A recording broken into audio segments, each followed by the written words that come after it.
द्वारा भगवान देव अधिदेव महादेव की ये पावन कथा अपन सभी को श्रवण करने का सौभाग्य प्राप्त हुआ है। पहले भी कथा में कहा है, एक कठिन है मानव का देह, दूसरा कठिन है भगवान शिव की कथा। यदि मानव का शरीर मिल भी गया, मान लो मनुष्य का शरीर अगर प्राप्त भी हो गया, रिटर्न नहीं आ रहा सही। अगर मानव का देह प्राप्त हो भी गया तो फिर भगवान की अविरल भक्ति हम कैसे प्राप्त करेंगे?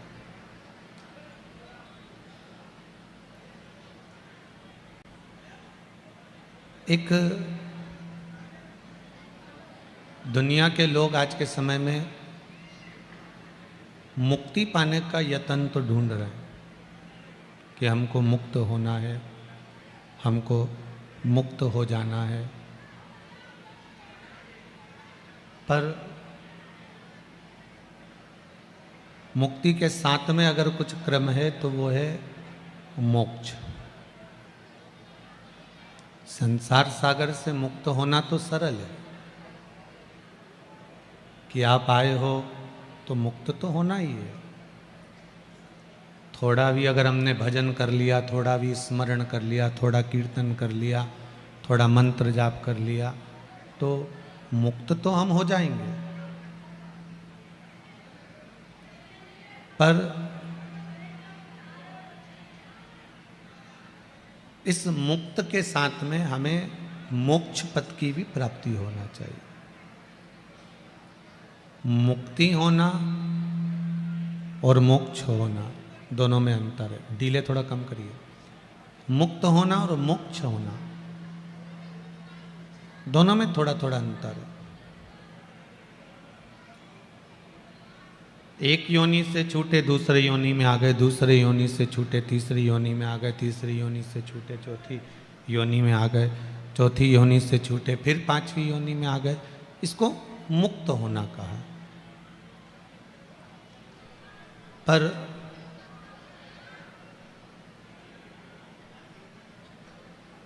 हम भगवान की कथा में ऐसे लग जाएं, भगवान के भजन में ऐसे लग जाएं, भगवान के कीर्तन में ऐसे लग जाएं कि फिर हमारा दूसरा जन्म होए।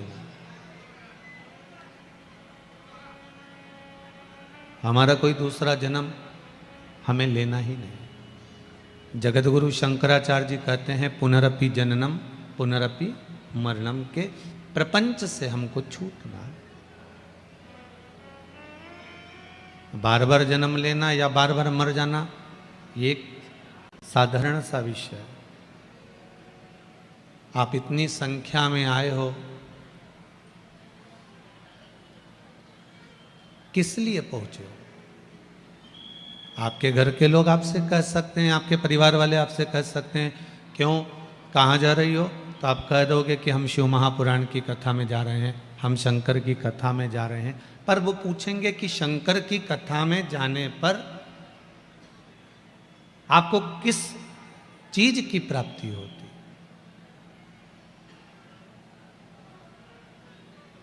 क्या मिल सकता है आपको? क्या प्राप्त हो सकता है आपको? आपको जवाब देना पड़ेगा। आज के नवयुवक टीम आपसे बहुत पूछेगी महाराज। आज के बच्चे प्रश्न बहुत करते हैं और प्रत्येक प्रश्न का उत्तर आपको देना पड़ेगा। प्रत्येक प्रश्न का उत्तर आपको देना है कि मां, पिता, ये बताओ कि भगवान के मंदिर में जाने पर, भगवान की कथा में जाने पर, भगवान की शरणागति में जाने पर क्या मिला है हमको? आपके बच्चों को आपको ज्ञान उपदेश देकर समझाना पड़ेगा कि भगवान के मंदिर में जाने पर, भगवान की कथा में जाने पर, तीर्थ में जाने पर, भगवान की शरणागति में जाने पर हमें भगवान के चरणारविंद का सुख, शांति और मेरे परमात्मा का विश्वास प्राप्त हुआ है। कुछ मिला तो वो विश्वास है।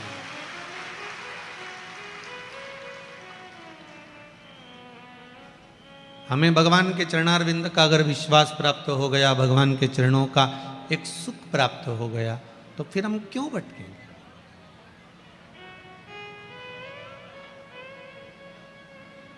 एक इतना बड़ा कटोरा भर के आपको घी दे दिया जाए,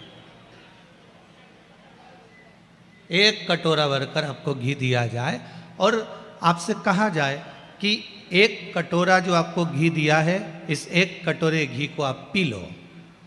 कोई पिएगा? अरे बोलो तो जम के, पियोगे? नहीं।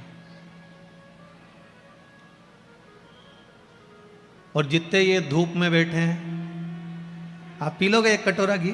नहीं पियोगे ना? नहीं।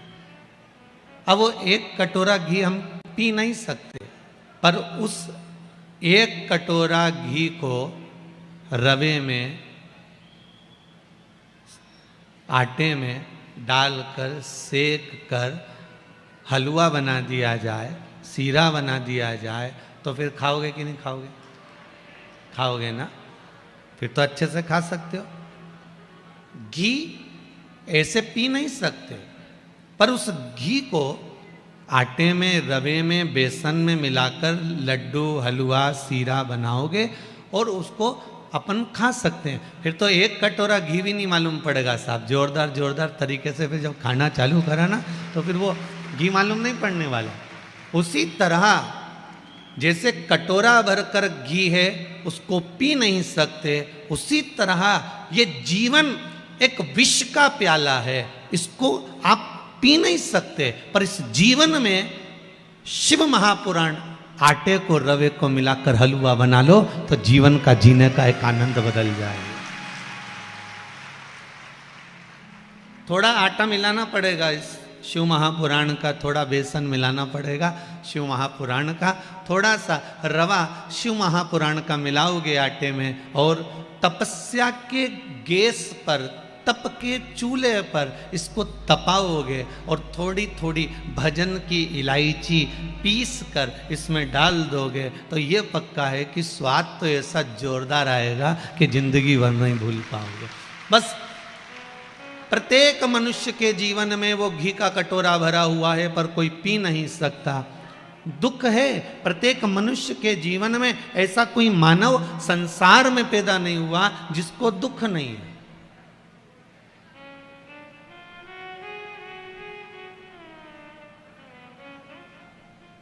गांव का व्यक्ति सोचता है कि शहर में सुख है।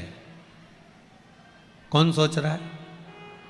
जरा झमझम के बोलो जरा। हो, गांव का व्यक्ति सोचता है शहर में सुख है, शहर का व्यक्ति सोचता है विदेश में सुख है, विदेश का व्यक्ति सोचता है ग्रहों पर सुख है,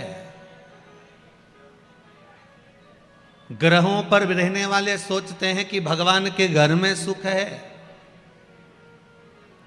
एक एक ग्रह पर जाकर देख लिया, कहीं मंगल पर, कहीं बुध पर, कहीं बृहस्पति पर, कहीं चंद्र पर, जहां मर्जी पड़ी वहां जाकर उन्होंने निवास कर कर देखा, पर सुख अभी तक नहीं मिल पाया। अभी भी कई लोग जाने की तैयारी में है, कहीं ना कहीं का ग्रह पे जाना है, सुख ढूंढ कर आना। अब सुख क्यों नहीं मिल रहा?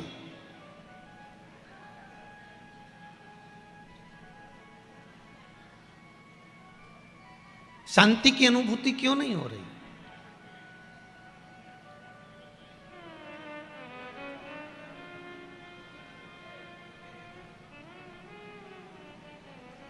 आप हृदय में शांति ढूंढोगे ना तो जीवन का एक आनंद प्राप्त हो जाएगा। हम आत्म शांति की बात कर रहे हैं, नहीं तो तुम बगल वाली शांति की बात कर लो। होता है कभी कभी, एक टीचर बहुत तेज चिल्ला के बोले, सारे बच्चे चुप हो जाओ, और एकदम चुप होकर शांति के साथ बैठो। इतने में एक बच्चा खड़ा हुआ, खड़ा होकर बोला, सर आज शांति नहीं आई, बबली के साथ बैठ जाऊं। अब शांति को ढूंढने का प्रयास करो।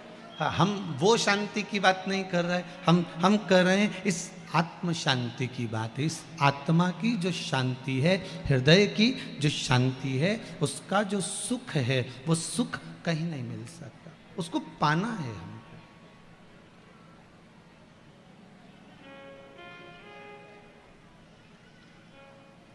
तात मिले पुनि मात मिले, युवती मिले सुखदाई। संसार में सब कुछ मिल सकता है, पर भगवान की भक्ति और आत्म शांति ये बड़ी कठिनता से मिलती है। इस आत्म शांति को अगर हमें पाना होगा, इस आत्म शांति को हमें पाना है, भगवान के चरणों का सुख हमें प्राप्त करना है, तो भगवान के कथा में जाकर, भगवान की भक्ति में बैठकर, भगवान के भजन में बैठकर, भगवान के स्मरण में बैठकर उस सुख को पाया जा सकता है।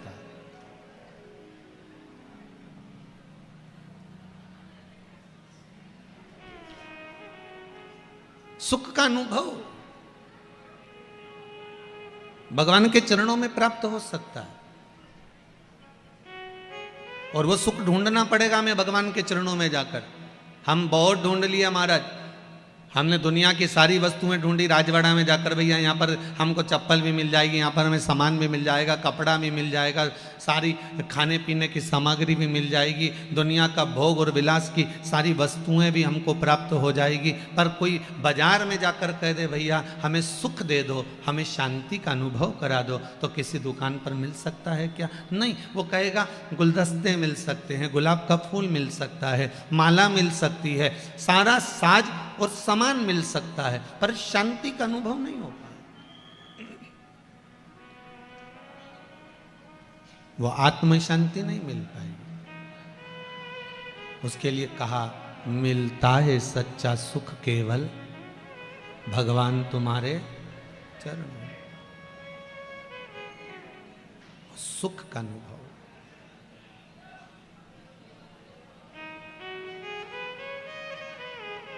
चाहे कांटों ने मुझे घेरा हो, चाहे चारों ओर।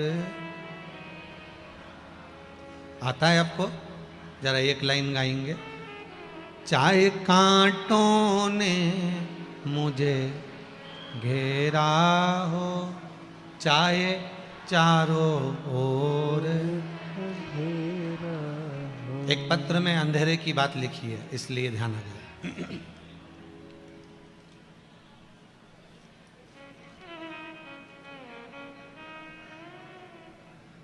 मेरा नाम टीना है, विजयनगर में रहती हूँ। मैं 1 साल पहले, कहीं बैठी हैं टीना जी विजयनगर वाली? कहीं बैठी हो तो हाथ हिला दीजिएगा, जहाँ कहीं बैठी हो हाथ हिला देना। विजयनगर में रहती हूँ। 1 साल पहले हम लोग बहुत कर्ज में थे, बहुत परेशान थे। पूरे परिवार ने विचार कर लिया था कि अब तो ऐसा जीवन को त्याग देना ठीक है, मर जाने का भी प्लान कर लिया था। पर एक दिन दुकान पर ब्लाउज सिल रही थी, मेरी जेठानी आई और शिव महापुराण की कथा सुनने का बोल कर गई।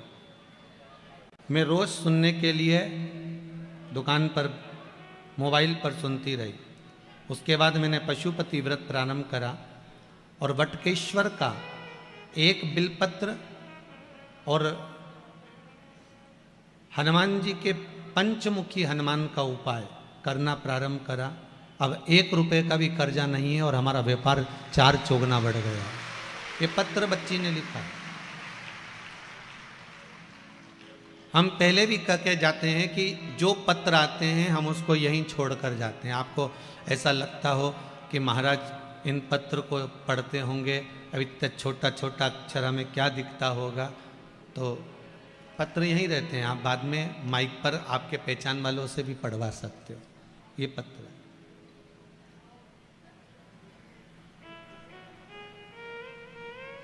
अगर जिंदगी की डोर में, जीवन में अगर कहीं अंधेरा आ भी गया, कहीं ऐसा मौका मिल गया कि आज हम कर्जे में लदालूम हो गए, हम आज दुख में लदालूम हो गए, आज दुनिया का सारा कष्ट, सारी बीमारी, सारा रोग, सारा दुख भगवान ने हमारे खाते में डाल दिया है, आपको ऐसा महसूस हो कि हम अब बहुत दुखी हो गए, तब उस जगह पर आप शिव का स्मरण करना, डोलना मती। चाहे कांटों ने मुझे घेरा हो, चाहे चारों ओर अंधेरा, पर मन नहीं डगमग मेरा हो। लोग डगमग करेंगे आपको,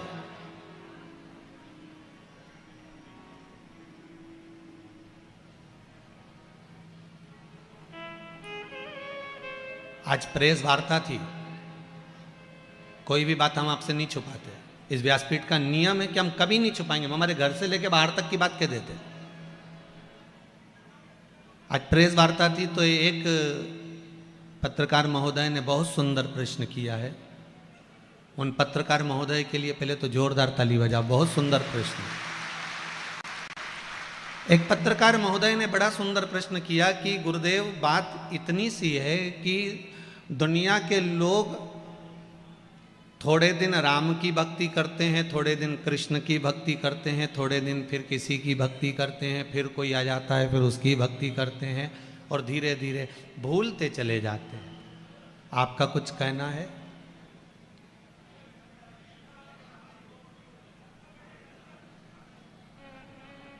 हमने उनसे एक ही बात कही, चाहे राम की कर लो, चाहे कृष्ण की कर लो, चाहे भवानी की कर लो, चाहे शिव की कर लो, आपकी दृष्टि में देवताओं में भेद हो सकता है, पर शिव महापुराण की दृष्टि में कभी भेद नहीं हो सकता। शिव महापुराण की दृष्टि कभी भेद नहीं करती। आप राम का भी भजन कर रहे हो तो हमको लगेगा कि आप शिव का भजन कर रहे हो। कई लोग कहते हैं कि महाराज आज तो लोग शंकर के इतने भगत हो गए, शंकर के इतने भगत हो गए कि दुनिया के लोग जो देखो लोटा भर के पानी लेके शिव जी के मंदिर जा रहा है, जो देखो वो बेलपत्री चढ़ा रहा है, जो देखो वो शिव पर शमी का पत्ता चढ़ा रहा है, वो जो देखो वो शंकर का गुणगान कर रहा है, जो देखो वो शिव का स्मरण कर रहा है। अब ये कितने दिन तक चलेगा शंकर का भजन? उसके बाद फिर कोई दूसरा महाराज पकड़ लेंगे, दूसरा देवता पकड़ लेंगे, फिर महाराज कोई मिल गया फिर उसको पकड़ लेंगे, फिर कोई देवता पकड़ लेंगे। हमने कहा कोई भी महाराज पकड़ो, कोई भी देवता पकड़ो, पर हिंदू धर्म के पकड़ना, दूसरे धर्म के मत पकड़ना। पकड़ना तो हिंदू धर्म का पकड़ो।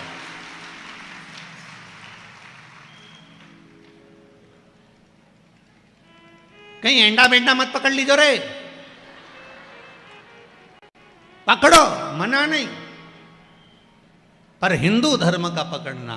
कोई राम का गुणगान करने वाला हो, कोई कृष्ण का गुणगान करने वाला हो, कोई शिव का गुणगान करने वाला हो, कोई माँ जगत जननी जगदम्बा का गुणगान करने वाला हो। और निवेदन है मेरी माताओं से, निवेदन मेरे भाइयों से, आप सबका गुणगान करना, पर जब दुख की घड़ी आए, जब आपको लगे कि आज मैं बहुत तकलीफ में हूँ, मैं बहुत कष्ट में हूँ, उस दिन फिर किसी को भले याद करो चाहे मत करो, पर मेरे महाकाल बाबा को याद कर लेना, उस शिव को याद कर लेना। सामने खड़ा मिलेगा वो, असली रूप में तो कभी आता ही नहीं है।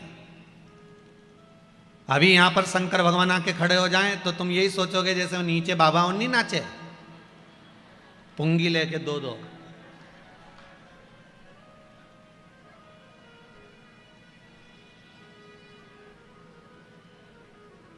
तुम तो यही समझोगे। तुम्हारे दरवाजे पर कोई जटा बांध कर आ जाए, नाक लपेट के आ जाए, डमरू बजाता बजाता जाए, तो तुम क्या शंकर जी समझोगी? ईमानदारी से बोलो जरा। अंदर जाओगी, एक कटोरी आटा ला के दे, बाबा रुको ये लो आटा। शंकर जी सोचे बताओ हम तो ओरिजिनल है और ये हमको डुप्लीकेट समझ रही है।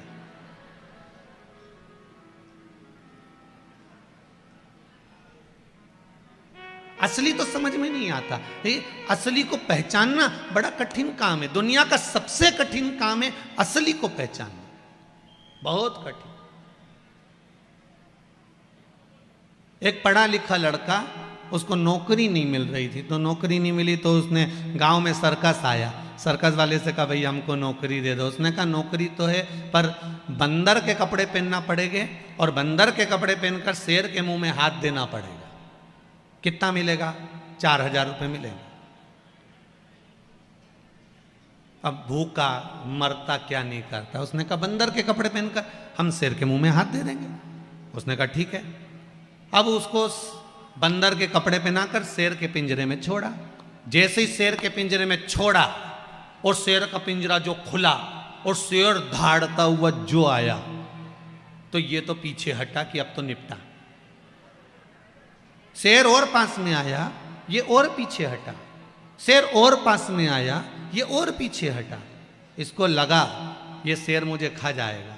इतने में शेर झपट के बंदर के पास जाकर चिल्लाकर बोला घबरा मती, तू 4000 में बंदर बना है, मैं 7000 में शेर बना हूं। क्यों घबराता है? नकली के युग में असली को ढूंढना कठिन हो गया हमारे। आज के जमाने में असली व्यक्ति मिलता ही नहीं। असली घी नहीं मिले, असली रुद्राक्ष नहीं मिले। बोलो ईमानदारी की बात सही है कि गलत है? आज के ज़माने में असली घी, असली तेल, असली रुद्राक्ष, असली सोना नहीं मिले तो असली आदमी कहाँ से मिले? वो भी तो सोचो। सब नकली का जमाना, जितना मिला सब नकली मिला। मालवा के संत श्री नागर जी महाराज एक बात कहते हैं, आप लोगों ने स्मरण किया होगा। महाराज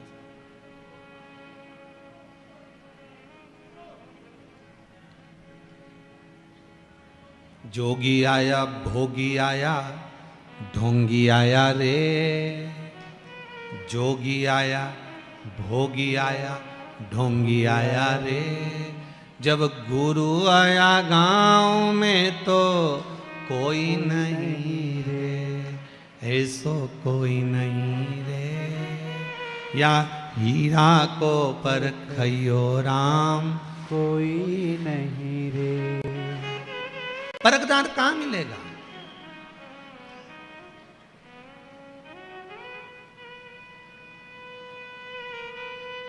परखैया मिलना कितना कठिन है साहब।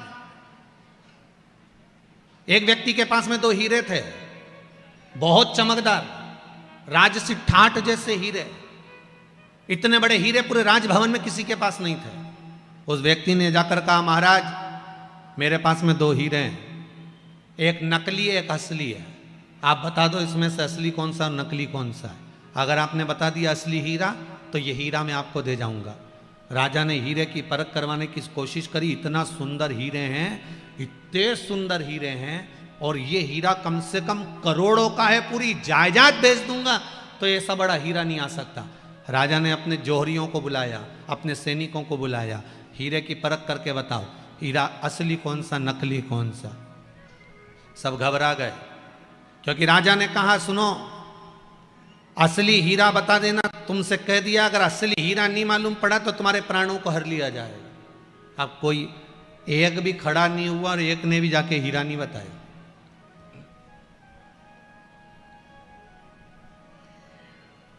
एक अंधा व्यक्ति आया, आंखें नहीं थी उसकी।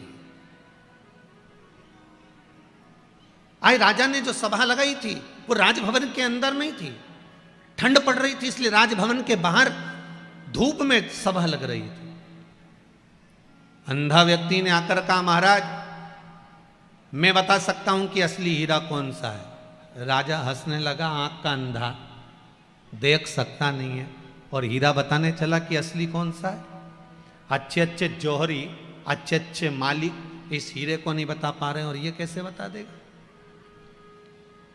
मैं बता सकता हूं कि असली हीरा कौन सा है। राजा ने मन में सोचा मालूम तो पड़ ही नहीं रहा, चलो अंधे को ही मौका दे दो। अंधा गया और अंधे ने जाकर दोनों हीरे को अपने हाथ में स्पर्श किया। स्पर्श कर कर असली हीरे को उठाकर उस अंधे व्यक्ति ने राजा को दे दिया, ये असली है, इसको रख लीजिए। राजा ने पूछा, जिसका हीरा था उससे पूछा बता ये असली है? इतने में तो वो व्यक्ति खड़ा हो गया और खड़े होकर अंधे के चरण पकड़ लिया। बिल्कुल सत्य कह रहे हो, असली हीरा यही है। आप सत्य कह रहे हो, असली हीरा यही है। ये दूसरा हीरा तो नकली है।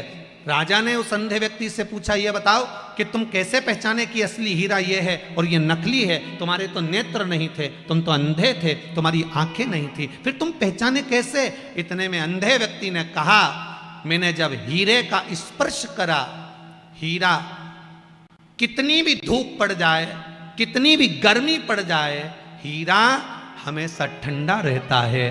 कांच गर्मी पड़ते से ही गर्म हो जाता है। इसलिए मैं समझ गया कि ये नकली है और ये असली है। समझ आ गई? किसी असली व्यक्ति को परखना है आपको, किसी असली हीरे को परखना है आपको, तो जिसको बहुत तेज गुस्सा आ रहा, बहुत तेज गुस्सा आ रहा हो, या बहुत बड़ी राज सत्ता पर भी जाकर बैठ गया हो, बहुत बड़ा पद अधिकारी भी बन गया हो, बहुत सारा उसके पास में मान प्रतिष्ठा भी आ गई हो, बहुत सारी दौलत भी आ गई हो, बहुत सारी संपदा भी आ गई हो, अगर वो व्यक्ति तुम्हें गुस्से में गर्म नजर आता है तो समझ लेना ये कांच का टुकड़ा है। हीरा कभी गर्म नहीं हो सकता। धन, प्रतिष्ठा, दौलत, सत्ता, मान, इज्जत सब पाने के बाद भी अगर उसके हृदय में नम्रता है तो समझ लेना कि असली हीरा यही है। इसमें नम्रता वाला गुण समाया हुआ है। यह असली का भाव है, असली का भाव।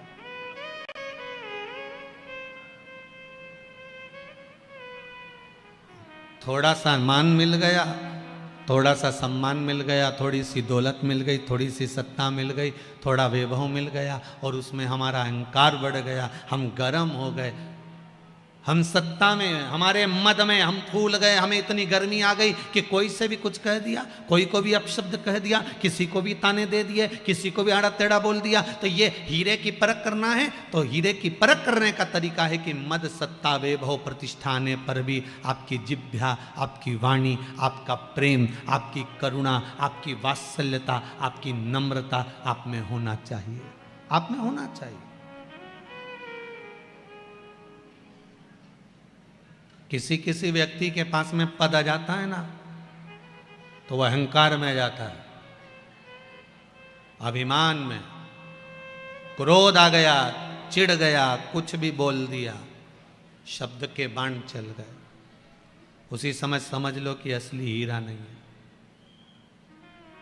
असली हीरा नहीं है।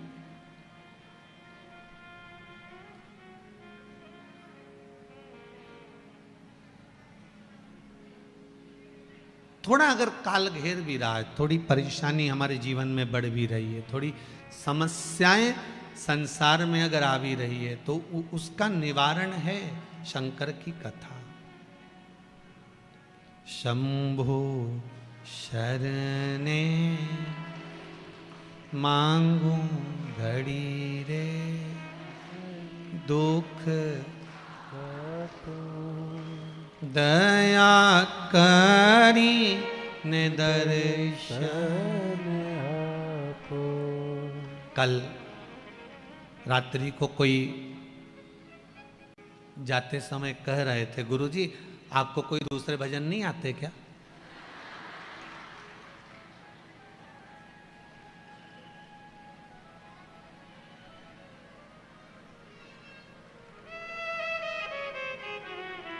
एक ही एक भजन बार बार गाते हो। हमने कहा हमको तो पूड़ी भी बनाना आती है, पराठा भी बनाना आता है, पर पेट तो रोटी से ही भराता है। आप में से कितने लोग बैठे हैं जो एक महीने तक पूड़ी खा सकते हैं? बोलो जरा जम के। रोज खाओ पूड़ी, रोज पराठा खाओ, रोज रसगुल्ला खाओ, रोज इमरती खाओ, कितना भी खा लेना, पर आखिरी में रोटी की याद तो आई जाती है। ध्यान देना, जिस भजन में कुछ सार हो, भजन वही गाना चाहिए। आज के ज़माने में लोग भजन का सार भी नहीं समझते। इस भजन में एक सार है, आप शंकर के सामने बैठे हो, शिव महापुराण सामने रखी है, आप और हम सब इस पुराण को घेर कर बैठे हैं। विनती अगर हम इससे करेंगे, शंभु शरणे मांगू घड़ी आपके दिल में अगर भाव भी नहीं होगा, आप मन से नहीं भी गा रहे होगे, तो मुख से तो निकल रहा है। मांगू घड़ी रे, क्या मांगा? दुख। आपने भले कैसे भी बोला, पर बोला तो ना भगवान के सामने। एक बार उसके सामने जाकर कह तो दिया कि मेरा दुख काटो और अंत समय में दर्शन आपो। बस इतनी कृपा है कि आप मेरे दुख को काट दीजिए और मुझे दर्शन दे दीजिए। अब उसको बार बार अगर बोल रहे हैं तो उसका कारण है। क्या कारण है? कि हम भगवान के सामने जाकर, फिर वही बात आ गई महाराज, कि भगवान के सामने जाकर आप छोटी सी बात से किसी से बात करना बंद कर सकते हो। छोटी सी गलती से आप किसी से संबंध समाप्त कर सकते हो, तो छोटी सी प्रार्थना से आप शंकर के भी हो सकते हो। बस छोटी सी प्रार्थना। शंभो शरण मांगू। बाहर जितने बैठे हैं, जितने खड़े हैं, पीछे जितने गेट के पास खड़े हैं, सब जितने काउंटर पर, जितने इधर उधर गाड़ियों पे बैठे, सब बोलिए एक लाइन, शंभो शरण मांगू घड़ी रे, दुख दया करी ने दर्शन। और देखो दुख कटता कैसे है, ये पत्रों में देखो कितना सुंदर लिखा है।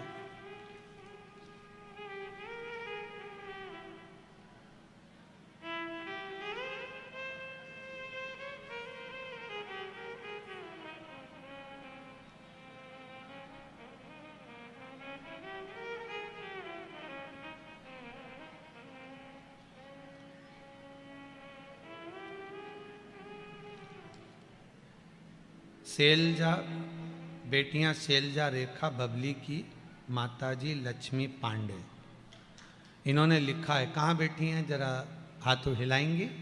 लक्ष्मी जी पांडे उधर बैठी हैं, जरा इधर साइड कैमरा घुमा लियो भैया।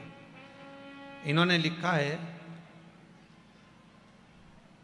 मालवीय नगर इंदौर से हैं ये।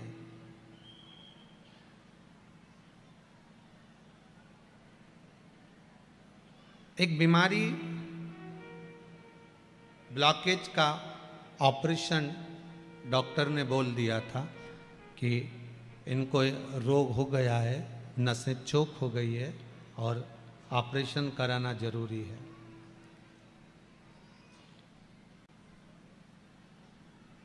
मैंने शिव महापुराण की कथा टीवी पर श्रवण करी। उसमें कात्यायनी देवी का एक उपाय अपने कुबेरेश्वर महादेव में कथा में बताया था।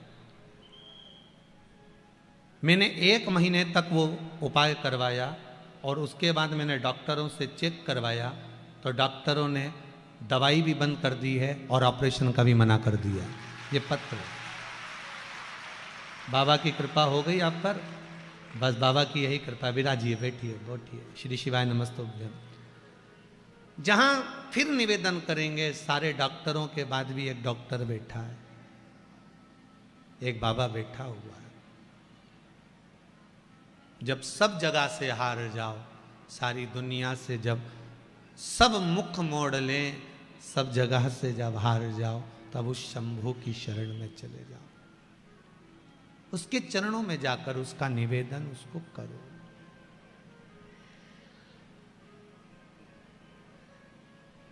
मेरे भोले तेरा सहारा है, मेरे भोले तेरा सहारा है, मेरी नैया का तू किनारा है, मेरी नैया का तू किनारा। बाबा के चरणों में जाकर आप अगर दिल से कुछ कहोगे, वो सुनेगा। मृत्यु लोक का निवासी है, वो पृथ्वी पर रहता है। और अगर वो मृत्यु लोक में निवास कर रहा है, पृथ्वी पर रह रहा है, तो वो आपका क्यों ना सुनेगा। आप उससे दिल से बोलो तो। हम शिव महापुराण की कथा में जाते हैं, बहुत सारी बातें महाराज जी कहते हैं, राम कथा में जाते हैं, बहुत सारी बातें हम महाराज जी कहते हैं, बहुत सी बातें हम भागवत कथा में भी सुनते हैं, पर हमारा विश्वास हम जागृत नहीं कर पाते। एक विश्वास भी तो जागृत होना चाहिए। एक महाराज जी प्रवचन में कह रहे थे कि भव सागर से तरना है तो भगवान का नाम लो, भगवान का स्मरण करो, भव सागर से तर जाओगे। भगवान का नाम लेकर तुम जहां जाओगे वहां तर जाओगे। अब ब्रज की गोपी थी, सीधी सादी सी एक महिला थी, एक साधारण सी स्त्री थी। वो रोज यमुना जी को नाव में बैठकर जाती थी। उसके मन में आया नाव वाले को रोज 5 रुपए देना पड़ते हैं। पंडित जी ने कथा में कहा था भव सागर से तरना है तो भगवान का नाम लो, तर जाओगे। आज से 5 रुपए देना बंद। जब भव सागर से भगवान के नाम से तर सकते हैं तो ये तो यमुना जी पार उतरना है, फ्री में उतरे ना, काहे को पैसा दें अपन नाव वाले को। उसने 5 रुपए नाव वाले को नहीं दिया, भगवान का नाम लिया, कथा का स्मरण करा और नदी पर पांव रख दिया। यमुना बीच चलकर चलकर पार उतर गई। रोज जाती आती, 5 रुपए रोज के बचा लेती। इकट्ठा करा। पंडित जी गांव जा रहे थे। आज उसने कहा गुरुजी आपकी कथा पूरी हो गई? हाँ। गांव जा रहे हो? हाँ। चलो मेरे साथ, मैं चल रही हूँ, मैं भी मथुरा जा रही हूँ, चलो। गुरुजी उसके साथ हो लिए। अब जैसे गुरुजी साथ चले, इसने कहा, गुरुजी ने कहा नाव वाले नाव लाओ। इसने कहा नाव की क्या जरूरत है, पैदल चलो। तो गुरुजी बोले डुबाएगी क्या, यमुना जी कितनी गहरी है, डूब जाएंगे। नहीं नहीं गुरुजी, आप ही ने तो कथा में कहा था भव सागर तरना है तो भगवान का नाम लो, पार उतरने के लिए भगवान के नाम रूपी नौका में बैठ जाओ, पार उतर जाओगे। जिस दिन से मैंने सुना 5 रुपए एक बार भी नहीं दिए, नाम लेती भगवान का, चलकर पार उतर जाती हूं। इतना विश्वास मेरे हृदय में आ गया। अब इतना विश्वास अगर मुझे है तो आप भी चिंता मत करो। आप तो कथा बाजते हो, फिर आप कथा बाजते हो तो आपको तो मुझसे ज्यादा विश्वास होना चाहिए, चलो मेरे साथ। गुरुजी ने कहा ऐसा कोई होता है, ऐसा कोई होए? उसने कहा देखो मैं चल के बताती हूँ। उसने भगवान का नाम लिया, यमुना जी पे चलने लगी। गुरुजी को लगा पानी कम होगा तो गुरुजी भी चलने लगे। जो चले तो गुरुजी डुब डुब, और जो गुरुजी डुब डुब नीचे जाए तो फिर हाथ पकड़ा सखी ने और घसीटती घसीटती पार कर दिया। भगवान का नाम अगर है और विश्वास है तो संसार सागर से पार उतर सकते हो। फिर कहूँगा, जितनी बात कथाकार अपनी कथा में कहते हैं उतनी कथाकार को भी अपनी बात पर अमल करना चाहिए, तो तरे। अगर हमें विश्वास है तो हम आपसे कहेंगे कि हमारे पास में अगर कुछ दौलत है तो विश्वास की दौलत है। हमने शंकर पर विश्वास करा। फिर निवेदन करूंगा, भरे मंच से बार बार कहा है, मेरे पिता चने का ठेला लगाते थे और अगर वो चने का ठेला लगाते लगाते मेरे शंकर ने मुझ पर कृपा कर दी, एक साधारण से व्यक्ति पर, तो क्या आप पर नहीं कर सकता? मेरा विश्वास है मेरे शंभु पर, इसलिए आपसे कहता हूं कि विश्वास भरोसा दृढ़ी उस पर रखना जो पार कर सकता है। क्यों डोले हम?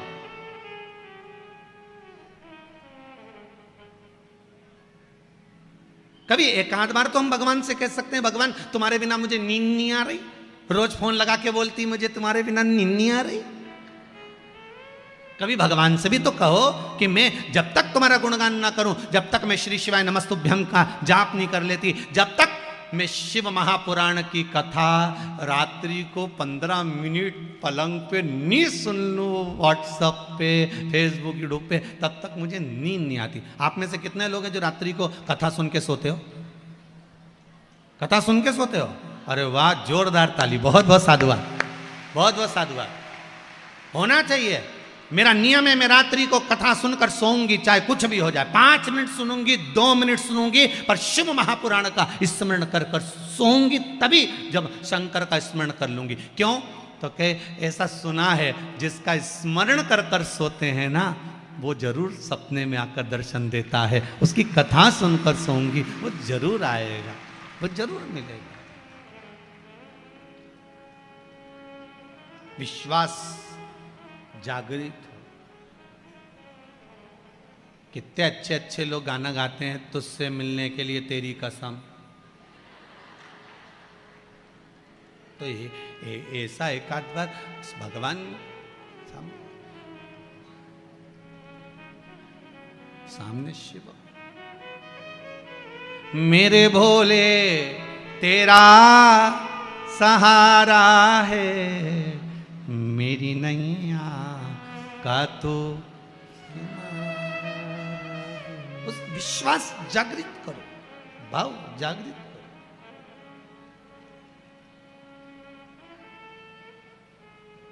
पूरी कथा में से आप कुछ मत लेकर जाओ, नहीं ले जाना है तो, पर एक चीज लेकर जाना, श्री। अरे साथ में तो बोलो, हम श्री बोले तुम शिवाय बोल देते हो, जब देखो जब गड़बड़ गड़बड़ करते हो।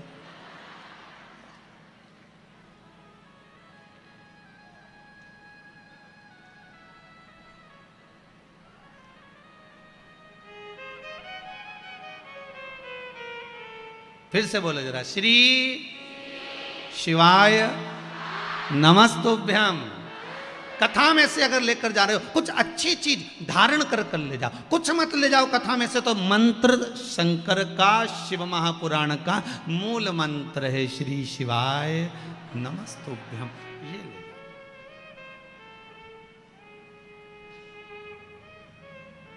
द्रौपदी का जब चीर खींचा गया, द्रौपदी का जब चीर खिंचा रहा था,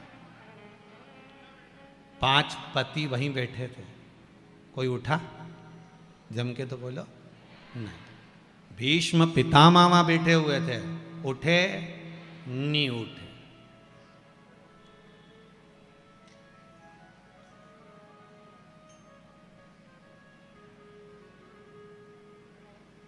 धृतराष्ट्र नहीं उठे, गांधारी नहीं उठे, कोई नहीं उठा।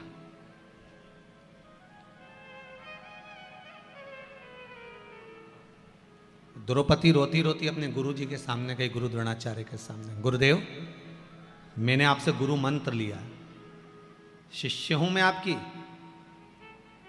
मैं आपकी चेली हूं, मैंने आपसे गुरु मंत्र लिया गुरुदेव, अगर कोई साथ नहीं देता तो गुरु तो साथ देता है। गुरु द्रोणाचार्य ने कहा, जितने सभा में बैठे कोई तेरा साथ नहीं देगा और मैं तेरा गुरु हूं, मैं भी तेरा साथ नहीं दूंगा। तुम भी अच्छे से समझ लेना रहे इंदौर वालों, समझ लेना जरा अच्छे से, चाहे तुम गुरुजी को कितनी भी गुलाब जामुन खिला लो, चाहे गुरुजी को कितना भी घी लगा के पापड़ खिला लो, गुरुजी काम नहीं आएगा। आखिरी समय में जब तुम्हारे प्राण छूटेंगे तो क्या गुरुजी तुम्हारे साथ ऊपर जाएगा? अरे बोलो तो सही, जाएगा कहीं का गुरु तुम्हारे साथ में? कई चक्कर में मत पड़ जाओ रे, बिल्कुल चक्कर में मत पड़ना।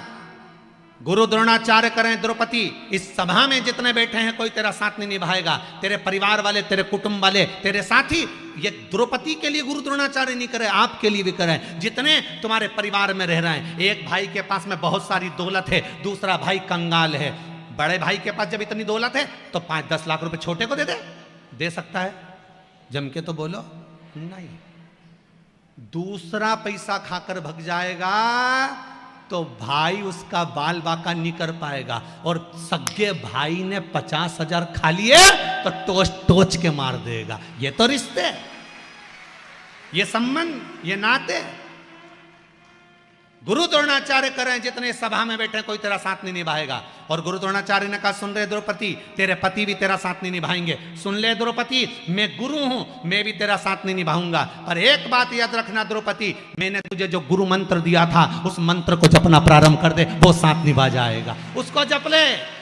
पूरी शिव महापुराण में कुछ याद रहे चाहे नहीं रहे, कोई याद करे ना करे, हम चले जाएंगे। अगली कथा 9 तारीख से खरगोन में चालू हो जाएगी। पहले हरदा में होने वाली थी 9 तारीख वाली कथा, पर हरदा में कोई, जिस परिवार में कथा थी बंसल परिवार में, उसमें कोई गमी हो गई, इसलिए वो कथा खरगोन में, तारा कॉलोनी, मंगरूल रोड, खरगोन में होने जा रही है।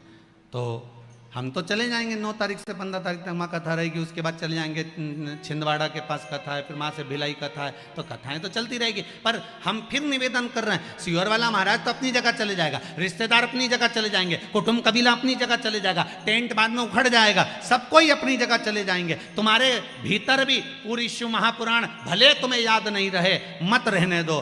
पर गुरु द्रोणाचार्य कहते हैं अंतिम समय में जब दुशासन तेरा चीर खींच रहा है तो तू उस मूल मंत्र को याद कर ले। आपसे भी निवेदन है, दुख आए तो श्री शिवाय नमस्तुभ्यम याद कर लेना, सामने शंकर मिल जाए। जब आपको लगे कि मुझे ये, मैं तो कह रहा हूं प्रैक्टिकल कर के, एक छोटा सा प्रैक्टिकल करते रहना चाहिए। प्रैक्टिकल करने का जमाना भी है, प्रैक्टिकल करते रहो। हम कई बार कहते हैं प्रैक्टिकल करो। एक महाराज जी प्रवचन दे रहे थे, प्रवचन में कह रहे थे शराब नहीं पीना चाहिए, मदिरा मत पियो, गंदा नाली का पानी है क्यों पीते हो, गटर में पड़े रहोगे। उसी में महाराज का पहचान वाला बैठा था, उठ के खड़ा हो गया, ओ महाराज इतनी बड़ी बड़ी बातें कह रहा है, तेरा सगा भाई पी के तो नाली में पड़ा है, तू हमको ज्ञान दे रहा है महाराज, अपने भाई को क्यों नहीं देता। महाराज जी ने कहा देखो भैया, मैं भी प्रवचन दे रहा हूं, मेरा भाई भी प्रवचन दे रहा है, बस अंतर इतना है मैं मुंह से समझा रहा हूं, मेरा भाई प्रैक्टिकल करके दिखा रहा है, मेरा भाई प्रैक्टिकल करके दिखा रहा है, आप किस में समझोगे। तो हम तो कहते हैं एक आध बार प्रैक्टिकल करके देखो, कहीं सियोर वाला महाराज झूठ तो नहीं बोल रहा। तुम जब दुख की घड़ी हो, तुम अकेले खड़ी हो और तुम्हें ऐसा लग रहा है कि तुम्हें ऑटो भी नहीं मिल रहा, तुम तो एक साधारण सा प्रैक्टिकल करो, ऑटो भी नहीं मिल रहा, 2 मिनट खड़े खड़े श्री शिवाय नमस्तुभ्यम, श्री शिवाय नमस्तुभ्यम, श्री शिवाय, और चिल्ला के भी नहीं बोलना आपने, नहीं तो पड़ोसन सोचेगी पगली है। नहीं, अपन ज़्यादा तेज चिल्ला के बोलो तो लोग तो समझे ना पागल हो गई है, तो अपने ऐसा चिल्ला चिल्ला के भी नहीं बोलना, अपने घट की जिब्या से बोलना हो। अपने को किसी को दिखावा विखावा करना ही नहीं बिल्कुल भी, अपने तो भीतर से श्री शिवाय नमस्तुभ्यम जपते रहो। देखो जिस चीज की याद करोगे वो सामने, पर थोड़ा समय जरूर लगता है, थोड़ा सा समय। हमने तो यहां तक कहा है तुम्हें रसगुल्ला खाना हो ना तो 2-3 दिन तक तुम श्री शिवाय नमस्तुभ्यम जपो, रसगुल्ला आके मानेगा चाहे कहीं से भी आए, कोई भी लाएगा, तुम जपो तो मंत्र में वो बल है साहब। जब विदेश में श्री सूक्त के मंत्रों से सोना बना सकते हैं, हमारे भारत की भूमि के मंत्रों में बल देखिए कि विदेश में श्री सूक्त के मंत्रों से सोना बनाया जा रहा है, और हमारे भारत में केवल हम श्री सूक्त का पाठ कर रहे हैं, वो सोना बना रहे हैं। हमारे मंत्रों में इतनी प्रबलता है कि अगर हमने दिल से जप लिया तो परमात्मा भी सामने आकर खड़ा हो जाता है, और हुआ, कई बार हुआ। तुम जपो तो मीराबाई जपी, भगवान आकर खड़े हो गए। मीराबाई के दादाजी ने कहा मेरी तबीयत खराब है मीरा, ये दूध का कटोरा ले जा, भगवान को पिलाया, ले। मीराबाई दूध का कटोरा ले गई, भगवान को दे दिया, भगवान के सामने रख दिया। मीराबाई अपने काम में लग गई, भगवान ने दूध नहीं पिया। मीराबाई को लगा रोज पीता होगा, आज नहीं पिया, हो सकता है अपन आपस में पहचान नहीं है इसलिए नहीं पी लिया होगा। मीराबाई जब देखी कि भगवान दूध नहीं पिए, मीराबाई हाथ जोड़ के बोली बाबा ठाकुर कन्हैया दूध पी लो, पी लो। भगवान नहीं पिया, पत्थर की मूर्ति में से कोई भगवान प्रकट है दूध पीना, पियो। भगवान नहीं पिया। जब नहीं पिया, मीराबाई चढ़ गई सिंहासन पे और भगवान के पास खड़ी होके उनकी गले में बैया डाल के बोली ये जो तेरे गाल है ना मोटे मोटे, एक आध दिन दूध नहीं पिएगा ना पतला हो जाएगा, पीले पीले। और जैसे ही मीराबाई ने कहा, भगवान नीचे झुके, कटोरा उठाया, गटर गटर गटर गटर भगवान दूध पी गए। अब भगवान तो दूध पी गए, मीराबाई अंगूठे से बजाती बजाती कटोरा लेके आई। दूधा जी ने कहा ला मीरा थोड़ा सा दूध दे दे, प्रसाद दे दे। मीराबाई कहते वो तो सब निपटा गया, सब पी गया, एक गटर में टकरा गया पूरा। गांव के लोग बोले पागल हो गई है मीरा, पत्थर की मूर्ति कोई दूध पीती है? मीराबाई बोली हाँ हाँ दादाजी, पत्थर की मूर्ति ने दूध पिया। गांव के लोग हंसने लगे। दूधाजी कहने लगे मीरा झूठ मत बोलो, पूरा दूध तुम पी गई? नहीं नहीं, मूर्ति ने पिया है, मूर्ति ने पिया। हाँ ऐसा होता है। हाँ ना मानो तो चलो मेरे साथ। मीराबाई कटोरा फिर भर के लेकर आ गई, अपने दादा को साथ ले गई, गांव के लोगों को साथ ले गई, भगवान के सामने कटोरा रखकर बोली, प्रभु एक बार फिर से पी लो, फिर से पियो। भगवान नहीं पिए।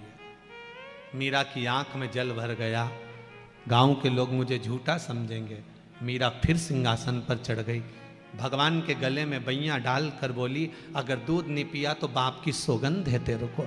भगवान तुरंत नीचे झुके कटोरा उठाकर दूध पी गए, वापिस पी गए। भाव था, निर्मल भक्ति थी, तो भगवान को मिलने में देरी कहां लगी? मिला।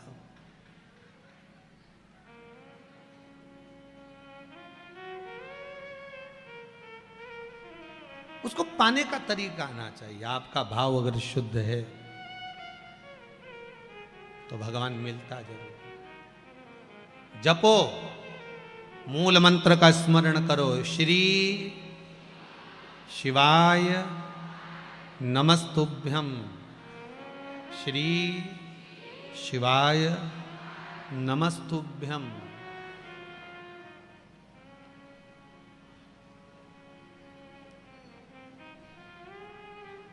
इस मंत्र का प्रभाव क्या क्या है?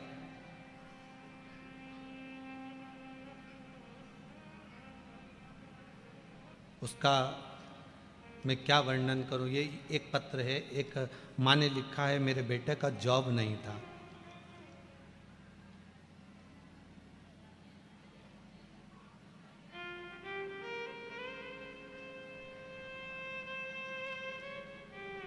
कौशल्या खंडेलवाल कहाँ बैठी हैं? हाथ उठाइए। कौशल्या भाई खंडेलवाल कहीं दिख रही हो तो भैया हाथ हिला देना हो। श्री शिवाय नमस्तुभ्यम। गुरुजी परिस्थिति बहुत डाउन थी, कहीं बैठी हैं कौशल्या भाई खंडेलवाल।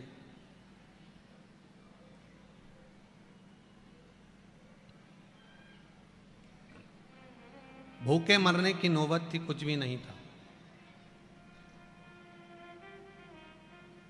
आपने एक उपाय बताया था नवरात्रि में, माता के चरणों में फूल चढ़ाने वाला, वो उपाय मैंने किया। कहां से पैसा आया, कैसे आया, पता नहीं पड़ पाया। 15 तारीख को कोई आया और उसने कहा कि अपन पार्टनरी में दुकान कर सकते हैं। 15 तारीख को रुपए देकर चले गया, 18 तारीख को मेरी दुकान खुल गई। यही भोलेनाथ जी की कृपा है। ये पत्र है उसका, कौशल्या भाई खंडेलवाल। ये पत्र बैंक वाला, कितना सुंदर लिखा है।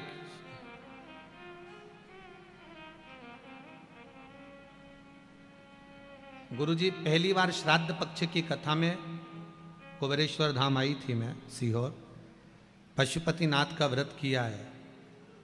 मेरे बेटे का कोई काम नहीं था, अब उसका जॉब बैंक में लग गया है। ये पत्र है, ये यहीं पढ़े रहेंगे, आप लोग आराम से पढ़ सकते हो। जिसने लिखा होगा वो भी यहीं बैठे होंगे। शिव कृपा होती है ऐसी। आप विश्वास से उसको आमंत्रित करिए, आप विश्वास से उसको बुलाइए, वो मिलेगा।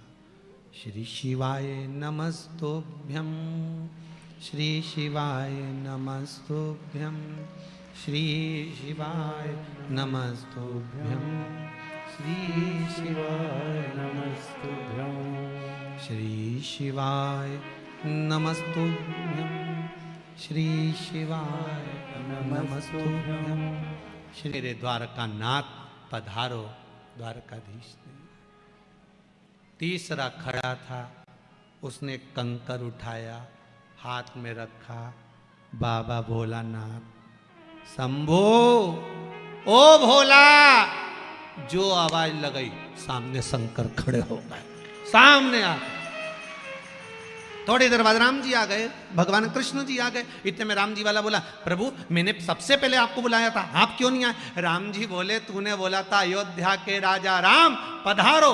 भगवान बोले, राजा कोई ऐसे ही थोड़ी ना चले जाता, पहले सेना तैयार करता है, रथ तैयार करता है, रास्ते ठाट लेता है, पंखा डुलाने वाला रथ लेकर, बग्गी लेके, तब आराम से फिर जाते हैं। तो दूसरा बोला, भाई भगवान कृष्ण मैंने आपको बुलाया था द्वारका ना था। भगवान बोले, मैं भी द्वारका का राजा हूँ, मुझे भी निकलने में, रथ तैयार करने में, सेना लेने में, राशि ठाट में जाने में थोड़ा समय तो लगता है। तो इसके शंकर जी कैसे आ गए? तो राम और कृष्ण बोले, ये तो फिर ही है, अब ये कहीं के राजा वाजा तो है नहीं, अगर ये कहीं के राजा हो तो सेना वेना लेकर आए। अब आप कहीं के राजा को बुलाओ, मालूम पड़े कहीं का मंत्री फंत्री कोई बहुत उच्च कोटि का आ रहा हो, तो उसकी पूरी सेना बटालियन सब आए कि नहीं आए साथ में? तो पहले वो आए, तो उसी तरह जब राजा आता है तो सेना वेना साथ में लाता है। अब यहाँ राजा भगवान शंकर से कोई कहे कि भोलेनाथ जी को बुलाया, तो भोलेनाथ जी आए, तो कि इतनी जल्दी कैसे आ गया? तो शंकर भगवान से पूछा, तुम इतनी जल्दी कैसे आ गए? तो राम और कृष्ण, शिव जी तो कुछ नहीं बोले, राम कृष्ण ने कह दिया, मेरे राघव जी और मेरे कन्हैया बोले, ये मृत्यु लोक के देवता हैं, मृत्यु लोक का देव मृत्यु लोक में रहता है, और मृत्यु लोक का मनुष्य एक बार दिल से पुकार ले, शंकर वहीं खड़ा हो जाता है। ये शंभु है, ये मेरा शिव है।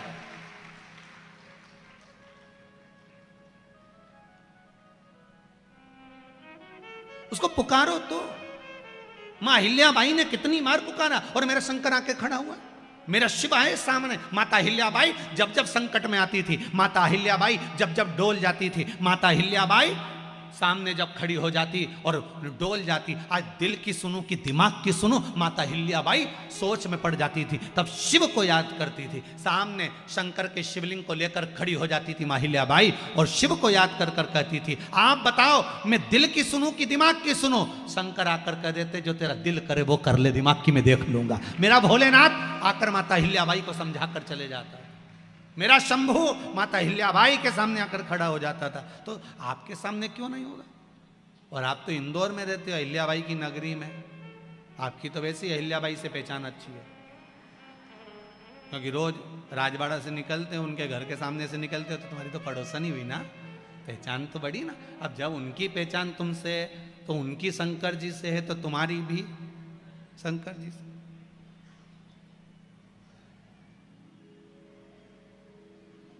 पहचान वाली बात होती है ना, जैसे तुमने कहा, क्यों साहब तुम पहचानते हो सीवर वाला महाराज के? हाँ, हमारे यहाँ तुम आना जाना, हमें मिला दोगे क्या? हो तो उसी तरह तुम एक आध बार अहिल्याबाई से जाके निवेदन तो करो, माँ ये राजमाता नहीं है, हम तो कहेंगे माता अहिल्याबाई होलकर एक संत है, उस संत से जाकर प्रार्थना करो कि हमें शिव से मिला दो।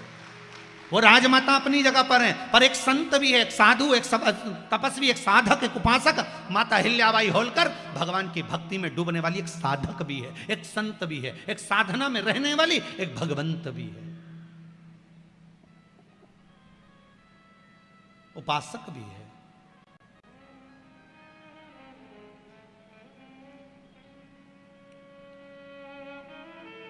आप कहो तो उससे,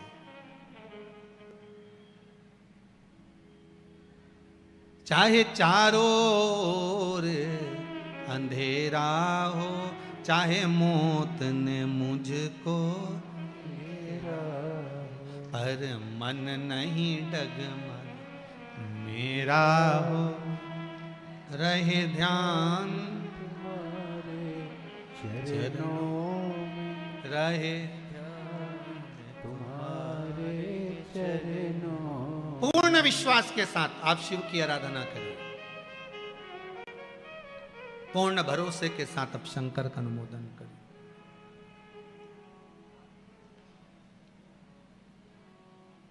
पूर्ण विश्वास होना चाहिए, पर नम्रता के साथ शंकर का स्मरण हो, अहंकार के साथ नहीं। जब मेघनाद युद्ध करने के लिए आया, लक्ष्मण जी ने हनुमान जी से कह दिया, मेघनाद है, कोई टेंशन मत लो, इसको तो मैं निपटा दूंगा, इसको मैं समाप्त कर दूंगा। ये मरेगा मेरे हाथ से। लक्ष्मण जी ने जब अहंकार के शब्द बोलना प्रारंभ करे कि इस मेघनाथ को मैं समाप्त कर सकता हूं, राम जी के पास सूचना गई कि लक्ष्मण इतने बड़े शब्द कह रहा है कि मेघनाथ को मैं मार सकता हूं, मैं इसको पछाड़ सकता हूं। होता है कई बार बड़े बड़े शब्दों का संबोधन लोग कह देते हैं, साहब बात निकलती है तो गप्पे मारने वाला तो कहीं पे भी गप्पा मार दे, उसका क्या। कई लोग कह देते हैं, कई लोग तो बात बात में बोल दे, मेरा समयान दे मैं बताऊंगा तेरे को कि मैं हूं क्या। अभी तो मुझे पहचानता नहीं है, मेरे से मुंह मिला रहा है, मेरा समय आन दे मैं बताऊंगा मैं क्या हूं, आन दे मेरा समय। और एक दिन छाती में दर्द हुआ, बॉम्बे हॉस्पिटल ले गए, डॉक्टरों ने कह दिया इसका समय आ गया। पड़ा रिया, जिंदगी भर कहता रिया मेरा समय आन दे। ऊंचे बोल कभी नहीं बोलना रे दादा, सुन लो रे अच्छे से, ओ जी जियो, अपने कभी ऊंचा बोल नहीं बोलना कभी भी। और मेरा भेरुओं से भी निवेदन है, इनसे भी निवेदन है कि बिल्कुल अपने शब्दों को तोल कर मोल कर बड़े आनंद में बोलिए साहब, जीवन का कोई ठिकाना नहीं। क्रोध में आ गए, एक बार भीम को अहंकार आ गया था, भीम ने भगवान कृष्ण के सामने जाकर कह दिया आप मुझे जानते नहीं हो, इन कौरवों को तो यूं मसल दूंगा, आप मुझे पहचानते नहीं हो। भगवान कृष्ण ने मन में सोचा पूरा युद्ध यही हरवाएगा, इसको अहंकार है ना, पूरा युद्ध यही हरवाएगा, ये पक्का। तो क्या करा जाए, आज भगवान कृष्ण ने भीम से कहा भीम एक काम करो तुम लंका चले जाओ। भीम ने कहा लंका काहे को जाऊं, तुम लंका जाओ और वहां पर जाकर मंदोदरी होगी, उस मंदोदरी से कहना कि भगवान राम का दूसरा अवतार हो गया है, कृष्ण अवतार, उन्होंने आपको युद्ध देखने के लिए बुलाया, जाओ जरा भीम। भीम ने कहा वो राम, वो रावण, उसकी पत्नी अभी तक जीवित है। भगवान बोले हाँ जीवित है, तू जा तो सरी, विभीषण का राज्य चल रहा है, उसके छोरा छोरी होंगे, जा। गए भीम, और भीम ने जाकर कहा मंदोदरी से मिलना है। मंदोदरी के सामने पहुंचे, आप मंदोदरी हो? हाँ प्रणाम करता हूं, बोलिए क्या बात है। भगवान राम का अवतार हो चुका है, कृष्ण अवतार। मंदोदरी ने हाथ जोड़ा, हाँ बोलिए, भगवान राम ने आपको वचन दिया था, कुछ बात हुई थी आपकी? हाँ, मैं जब युद्ध के मैदान में अपने पति के शव को देखकर रो रही थी, मंदोदरी बोली, तब मुझे राम जी ने कहा था मंदोदरी क्यों रो रही है, तेरा पति मर गया इसलिए, तेरा पुत्र मर गया इसलिए रो रही है। मंदोदरी उस समय पर बोली थी राम जी जो आया है उसको तो जाना है, पति है वो भी जाएगा, बेटा है वो भी जाएगा, और मैं हूं मुझे भी जाना, फिर क्यों रो रही है? मंदोदरी कहती है मेरे को रोना इस बात का आ रहा है, मेरे दरवाजे पर राम आया और मैं उसको नमन करने नहीं आ सकी। मंदोदरी, अच्छे कुल की नारियां युद्ध के मैदान में नहीं आती, आपको मालूम है, इसलिए आप युद्ध के मैदान में नहीं आए। अगर मैं युद्ध ही देख लेती तो तर जाती, मंदोदरी बोली। भगवान कृष्ण राम जी कहते हैं मंदोदरी अगर तुम्हें युद्ध देखने का इतना शौक है, मेरा अगला अवतार कृष्ण अवतार होगा तब मैं तुम्हें युद्ध देखने के लिए बुलाऊंगा, चिंता मत करना। मंदोदरी कहती है आज कृष्ण अवतार हो गया, मुझे युद्ध देखने बुलाया होगा, चलने को तैयार। मंदोदरी ने पूछा भीम एक बात बताओ, युद्ध किसका है, क्या भगवान कृष्ण युद्ध लड़ रहे हैं? भीम कहते हैं मंदोदरी काकी मेरे जैसे योद्धाओं का युद्ध है, अभी आपने मुझे देखा क्या है? मंदोदरी मुझे देखोगी युद्ध करते हुए तब मालूम पड़ेगा। मंदोदरी ने कहा चलो अच्छा बाद में चलते हैं युद्ध के मैदान में, पहले एक काम करो स्नान कर लो, भोजन कर लो, फिर चलते हैं, जाओ जरा स्नान करो। मंदोदरी ने उसको भेज दिया, भीम स्नान करने लंका के पीछे गया, एक तालाब में भीम कूद गया, तालाब में कूदा, नहाने के लिए जो गया तो 4 दिन में निकल के वापिस आया, 4 दिन में भीम तालाब में से निकल कर आया। आकर मंदोदरी काकी को नमन करा। मंदोदरी ने कहा 4 दिन से कहां गया था? भीम कहता है मैया एक बात समझ में नहीं आया मंदोदरी काकी, समुद्र में कूदता था, 1 सेकंड में था पाकर छूकर ऊपर आ जाता था, पर तुम्हारी लंका में ना जाने कौन सा तालाब है जिसमें कूदा, 4 दिन हो गए तो भी था नहीं मिल पाया, तो निकल कर बाहर आया। मंदोदरी ने पूछा नहाने कहाँ गया था? भीम बोला लंका के पीछे। मंदोदरी बोली वो लंका के पीछे तालाब नहीं है, मेरा देवर कुंभकर्ण मर गया था, उसके सिर की हड्डी पड़ी थी, उसमें पानी भरा हुआ था।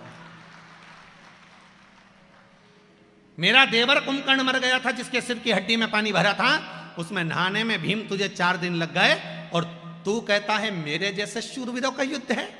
जिसके देवर के सिर की हड्डी में से निकलने में 4 दिन लग गया। अरे ओ भेरू, ये अकड़ अपने पास रख ले। भीम की आंख में जल भर गया, मंदोदरी के चरण पकड़ लिए। पूरे कौरव और पांडवों का युद्ध देखना, सबका युद्ध दिखाया, पर भीम का नहीं दिखाया। जिसका अहंकार टूट जाता है वो कभी सामने ही नहीं आता है, सामने पहुंचता ही नहीं। टूट गया अहंकार, समाप्त।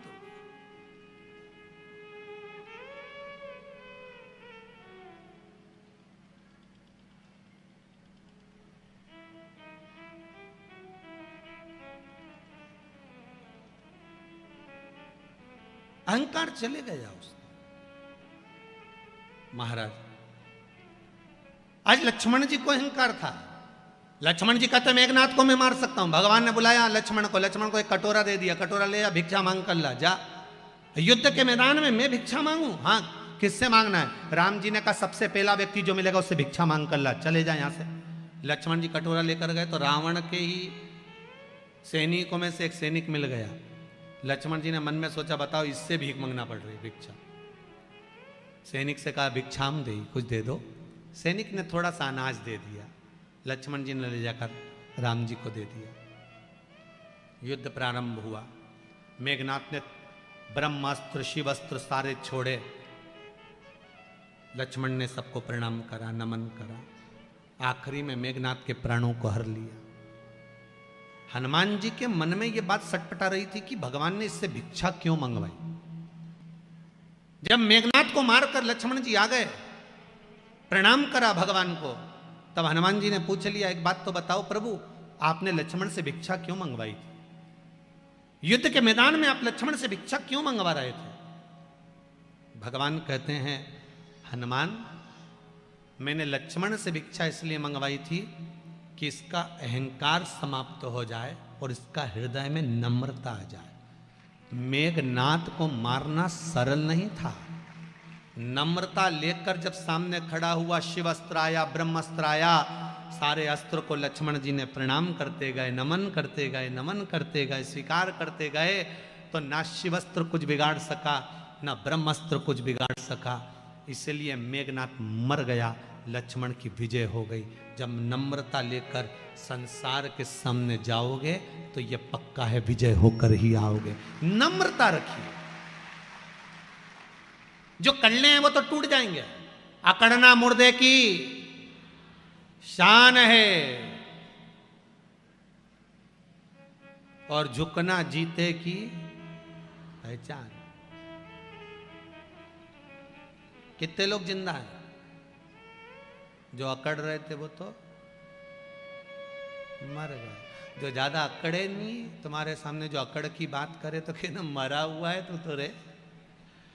अगर कोई अकड़ की बात करे ना तो समझ लेना मुर्दा है। इससे क्या बात करो मरा हुआ से? अपन तो जिंदा से बात करें, अपन कहीं भूतों से बात करें तो अपने बात नहीं करना। जो ज्यादा अकड़े, मान सम्मान प्रतिष्ठा यश कीर्ति में जो अकड़ रहा हो, समझ लेना मृत्यु के घाट पर है। मृत्यु के घाट। भजन करिए।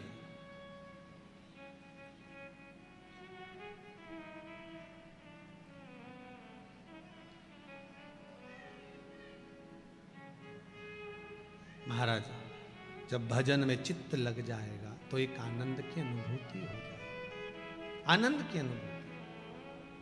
चारों तरफ जितनी भी जगह है, चाहे मकान हो, दुकान हो, गाड़ियाँ हो, घोड़े हों, जो भी हो, जहाँ जहाँ डब्बे बक्से रखे हैं उन पे भी लोग चढ़ के बैठे हैं। बहुत बहुत आज पूर्ण कनकेश्वरी माता जो ग्राउंड है पूर्ण तरह से आप लोगों के चरणारविंद लगने से आज कृतार्थ हो गया है। बहुत बहुत साधुवाद है आपको, बहुत बहुत साधुवाद और बहुत बहुत साधुवाद आपकी शांति, आपका धैर्य और आपका जो मौनता है। बहुत बहुत बहुत प्रेम से कथा सुन रहे हो महाराज। हमको तो कई लोग कह रहे थे कि महाराज जी इंदौर में कथा होती है तो लोग इतना शोर करते हैं, इतना शोर करते हैं कि कथा ही सुनना बड़ा मुश्किल हो जाता है। परंतु हमने तो यहाँ देखा कि इतने प्रेम से सुनते हैं, इतने प्रेम से सुनते हैं कि कहीं का नज़र नहीं लगा जाए तुमको। सोचो बेटे, आओ तुम सब घर जाके नज़र उतरवा लेना है। इतने प्रेम से कथा सुन रहे हो, और क्या चाहिए। शिव उपासना भगवान शंकर की कथा धैर्य आनंद की विषय करती है, भक्ति का रस तत्व ग्रहण करने की एक प्रेरणा देती है। शिव महापुराण में वर्णन आता है महाराज, भगवान शिव को एक बार क्रोध आ गया।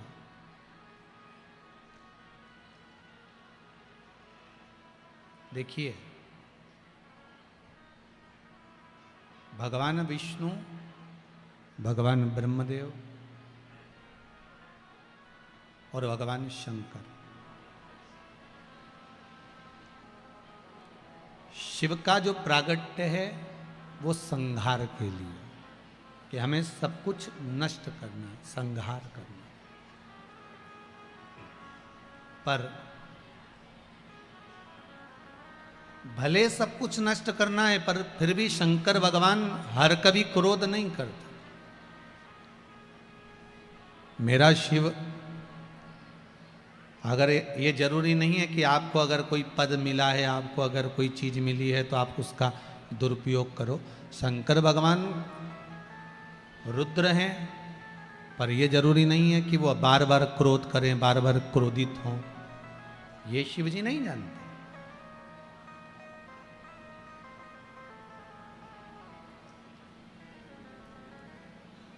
कोई कह रहा था गुरुदेव, ये शंकर भगवान क्रोध करते हैं तो इनका पूजन, इनका अर्चन, इनकी सेवा, इनकी चाकरी श्रेष्ठतम है।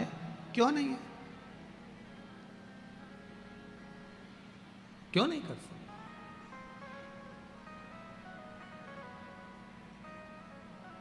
शिव क्रोध करते हैं, मना नहीं है, पर कब करना है, किस जगह पर करना है, किस स्थान पर करना है, ये शंकर अच्छी तरह से जानते। मेरा भोलेनाथ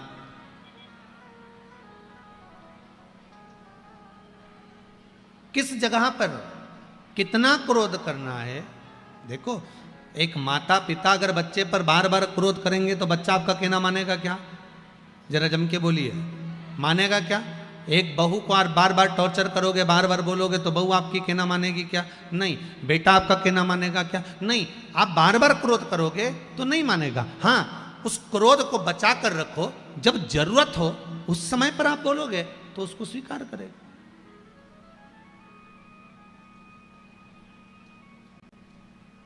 जहां जिस चीज की जरूरत पड़े वहां वो चीज होना चाहिए। हम पहले एक बात कहे थे आपको कि तीर्थ करने पहले के लोग जाते थे तो साथ में बर्तन, चावल, गेहूं, आटा, थोड़ा सत्तू, थोड़ा सामान बना कर ले जाते थे। आज के ज़माने में कोई बना कर ले जाता है क्या? आज के ज़माने में कोई बर्तन लेकर जाता है क्या? नहीं। आज के ज़माने में क्या लेकर जाते हैं? 2000 के नोट की गड्डी जेब में फंसा और चले जाओ। सही है कि गलत है?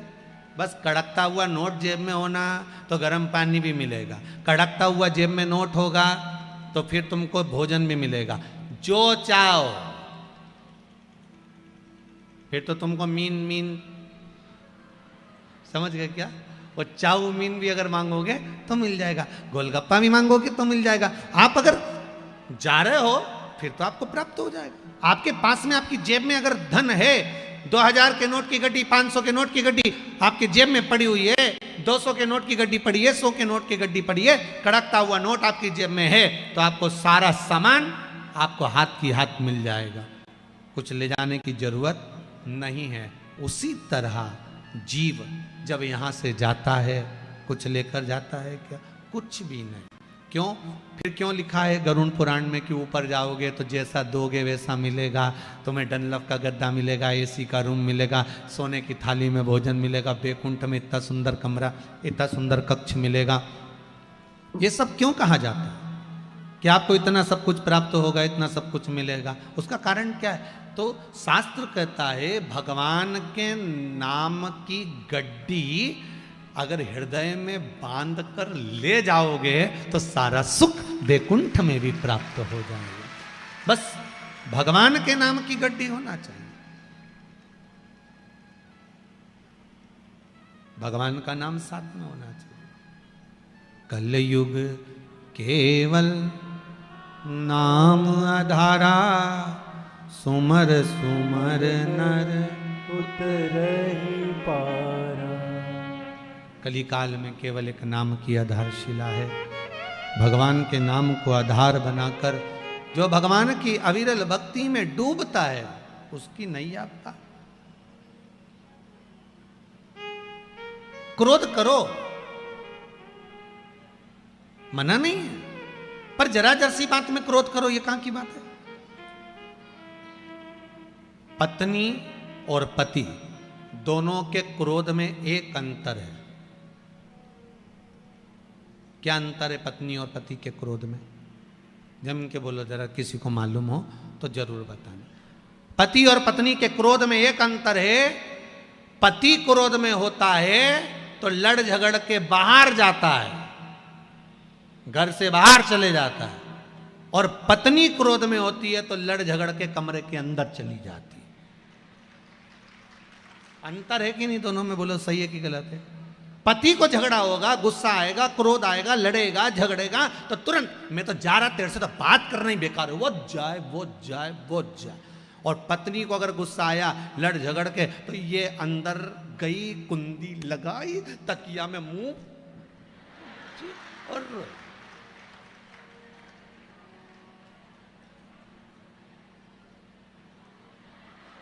सही है कि गलत है?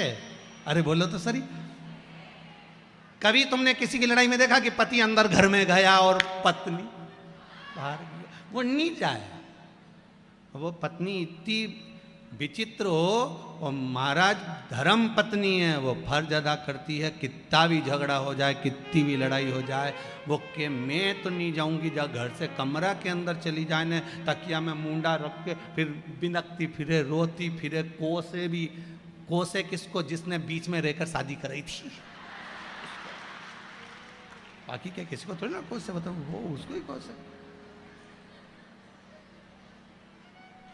तो तुम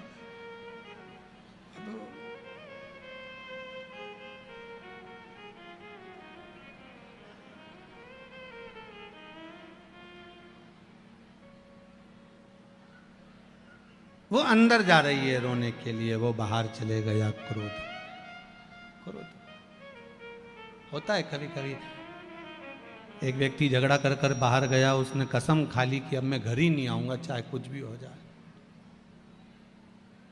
ये रामेती से जब जब मेरी लड़ाई होती है, मैं हमेशा घर से बाहर हो जाता हूँ। ये कभी घर से नहीं निकलती, मैं ही जाता हूँ। अब इस रामेती का तो मुझे मुंह ही नहीं देखना, चाहे कुछ भी हो जाए। अब वो झगड़ा करके चले गया। जैसे ही वो बाहर निकला, सामने से एक बहुत बड़ा ट्रक आ रहा था। इसके पुण्य सामने आ गए, आकाशवाणी हो गई, सामने से ट्रक आ रहा है, ड्राइवर सो गया, वहां से हट जाओ, मर जाओगे। बेचारा साइड में हो गया। भले ट्रक में मर जाऊंगा पर रामेती तेरा मुंह नहीं देखूंगा। और आगे गया, सामने से एक बहुत बड़ा पत्थर लुढ़कते हुए आ रहा था। आकाशवाणी हो गई, सामने से पत्थर आ रहा है, एक साइड हो जा। फिर और आगे बढ़ा, एक बस में चढ़ने लगा, आकाशवाणी में मत चढ़ना, इस बस का आगे जाके एक्सीडेंट होने वाला है। अब ये गुस्से में लाल हो गया। तू है कौन जो इतना ज्ञान दे रहा है? बस में चढ़ने के लिए बोल रहा है मत चढ़। जब घोड़ी पे चढ़ा था जब नहीं बोला कि मत चढ़? उसी दिन बोल देता, नहीं चढ़ता मैं एक बार भी।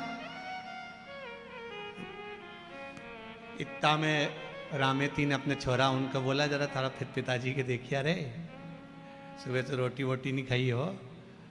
तो मालूम पड़ा कि वो तो दरवाजे पे ही भैंस की पूंछ पकड़ के चिल्ला चोट कर रहा, नहीं जाऊंगा नहीं जाऊंगा।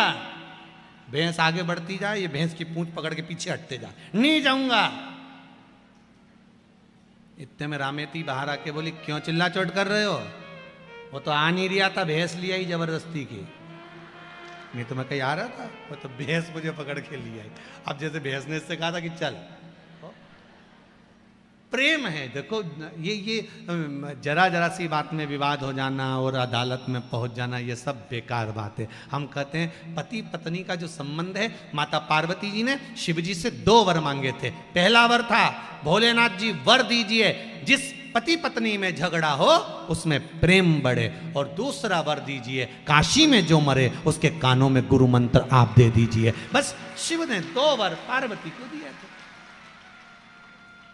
माता पार्वती को शंकर भगवान ने 2 वर दिए थे। पति पत्नी में झगड़ा होगा, आपस में प्रेम बढ़ेगा। आज भी पति पत्नी में झगड़ा होता है, दोनों में प्रेम बढ़ता है। कितना भी झगड़ा कर ले, आखिरी में पति घर आकर पूछता जरूर है, क्यों तेरी मम्मी कहां गई? तुरंत पूछे, तुरंत। झगड़ा, प्रेम बढ़ता।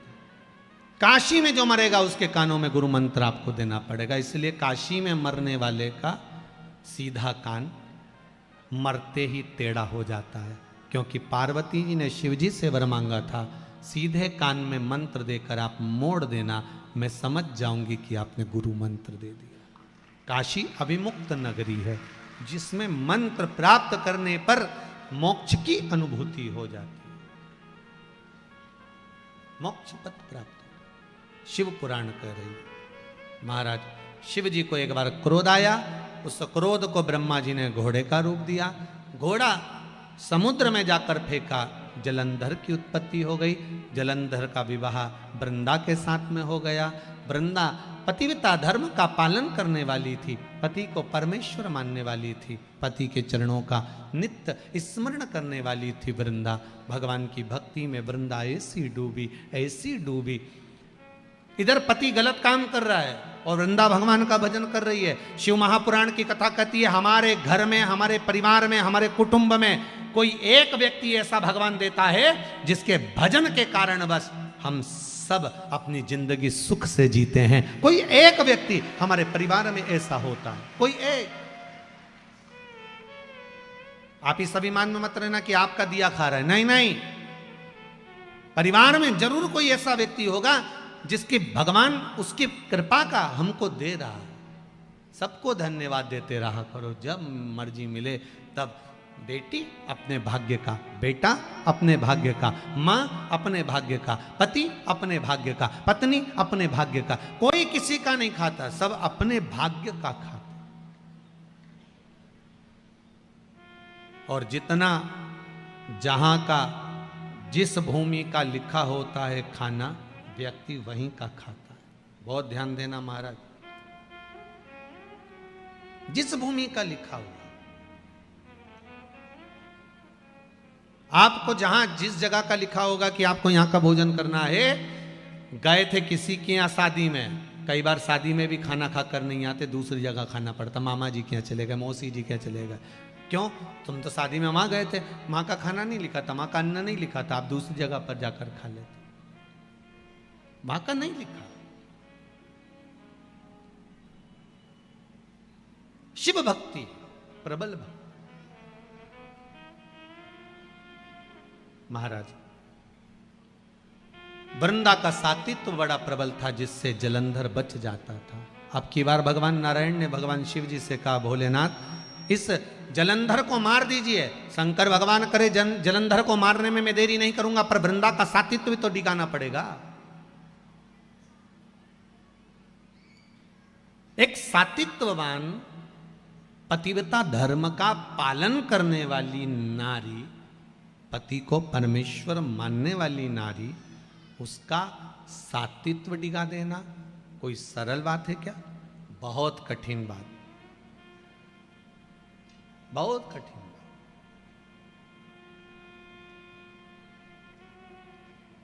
पर सातित्व भी ओरिजिनल होना चाहिए, दिखावे का नहीं।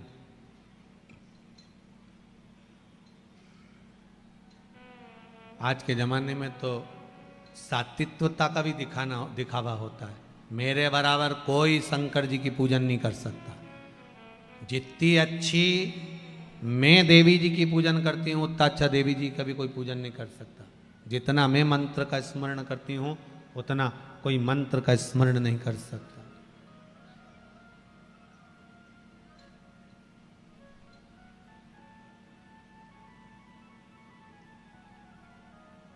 कितना अंदाजा लगाते हैं लोग बाग, तो कई बार तो शादी में अंदाजा लगा लेते हैं। मेहंदी अच्छी रची मतलब ई के चाहने वाला बड़ा अच्छा।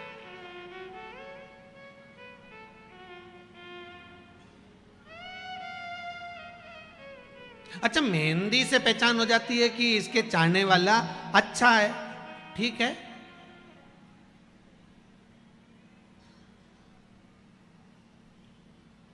भगवान चाहे वो कौन सी मेहंदी रचा है कि मालूम पड़ जाए कि इसको भगवान बहुत चाहता है, वो मेहंदी कौन सी है।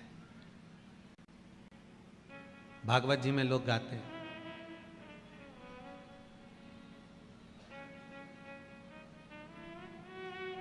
आओ मेरी सखियों मुझे मेहंदी लगा दो और मुझे भोले बाबा दुल्हन बना दो। ऐसी पहनूं चूड़ी जो कबहू न टूटे, ऐसा वरूं दूल्हा जो कबहू न छूटे, अटल सुहाग की बिंदिया लगा दो मुझे भोले बाबा की दुल्हन बना दो। मुझे शंभु बाबा की दुल्हन बना दो। वो मेहंदी कौन सी है जिसको रचा तो लगे कि भगवान हमको ज्यादा चाहता है? वो कैसी मेहंदी? कहा वो मेहंदी नहीं है, वो आपका विश्वास है। पहले आपके साथ में भी ऐसा होता होगा, जितने बैठे हो ना सबके साथ ऐसा हुआ है। आपके घर में परिवार में माता हो, पिता हो, पत्नी हो, पति हो, बच्चे हो, कई बार कह देते हैं पापा ये ऐसा मत करो, ये गलत हो जाएगा। कई बार माँ कह देती बेटा ये तू ऐसा काम कर ले, हो जाएगा। कई बार पत्नी कह देती सुनो आज मेरा मन कर रहा है कि आप ये काम करोगे ना तो हो जाएगा, और वो हो जाता है। माँ ने कहा कई बार लोग कहते हैं हमारी माता के वचन बिल्कुल सत्य होते हैं, कई कहते हैं हमारे पिता के वचन बिल्कुल सत्य होते हैं, कोई कहते हैं मेरी पत्नी ने जो बोला बिल्कुल सही बोला, कोई कहती मेरा पति बोलता है बिल्कुल सत्य बोलता है, कई बार मेरी बेटी बोलती है सत्य बोलती है। कारण क्या है? मतलब आपके हृदय में शंकर के चरणारविंद की मेहंदी रच चुकी है, इसलिए आपकी वाणी सत्य बोल रही है। वो मेहंदी रच चुकी है, इसलिए वाणी सत्यता की निकल।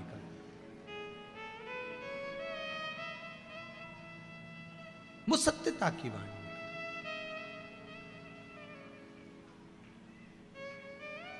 महाराज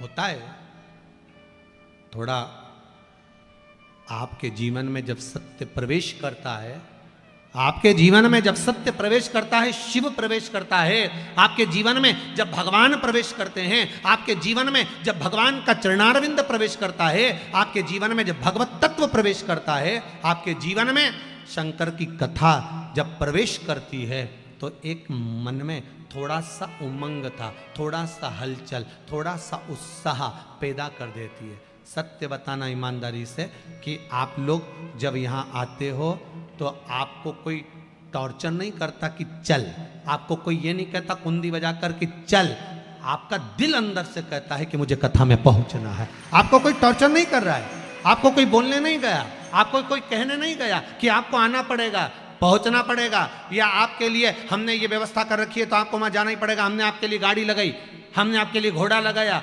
आज के ज़माने में तो लोग बुलाने के लिए गाड़ियां लगाते हैं, बस लगाते हैं, ऑटो लगाते हैं कि वहां से इतनों को लेकर आओ, वहां से इतनों को लेकर आओ और कथा का पंडाल भर दो। यहाँ किसी ने तुम्हारे लिए गाड़ी लगाई? जम के तो बोलो। उल्टा 10 रुपया रोज तुम्हारा ही खत्म हुआ।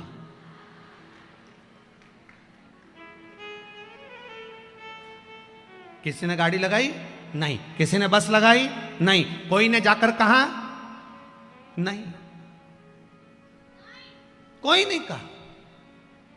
केवल इस व्यासपीठ से, सीहोर से यह जरूर कहा गया था कि इंदौर में कनकेश्वरी गरबा ग्राउंड में कथा है, और आपने सुना और बाबा की कृपा से आप यहां पर। श्री रमेश मेंदोला मित्र मंडली कथा करवा रही है, भाव प्रकट हुआ।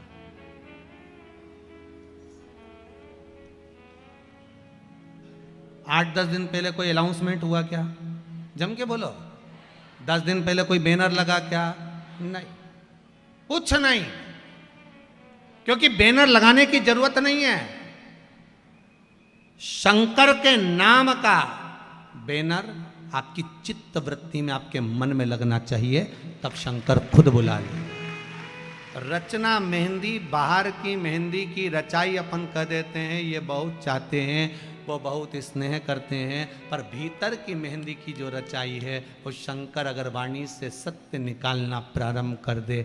बहुत बहुत निवेदन करूंगा जीजियों, माएँ बैठी हैं, मेरी माताएं बैठी हैं, बहनें बैठी हैं, नमन करते हुए आपसे कहूँगा, मेरे भाई लोग बैठे हुए हैं, इनसे भी कहूँगा, दिल से अगर आप शंकर को रिझा रहे हो ना, तो ये व्यासपीठ से कहता हूँ कि आप 3 महीने में कुबेरेश्वर धाम सीहोर पहुँच जाओगे। दिल से अगर रिझाया है आपने, शंकर को मनाया, दिल से प्रार्थना करी, मेरे शंभू से, मेरे ओघड़दानी, मेरे त्रिकालदर्शी, मेरे कैलाशी से आप कहे दिल।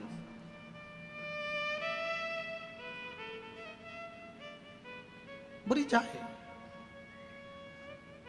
शंभु शरणे मांगू घड़ी रे, दुख दया करी ने दर्शन।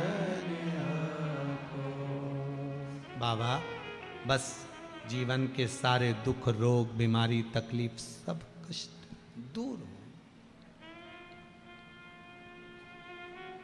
वृंदा का सातित्व प्रबल था, दिखावा नहीं करती थी वृंदा। शंकर को हम कभी नहीं, आपने कभी शिव पुराण के माध्यम से कभी सुना कि हमने आपसे कहा कि आप शिव जी के मंदिर में जाकर इतने रुपए खर्च करना, या इतना रुपया देना, या इतना आप लगाना? कभी कहा यहाँ से व्यासपीठ से कभी नहीं बोले कि आप इतना खर्चा करो या आप इतना लगाओ।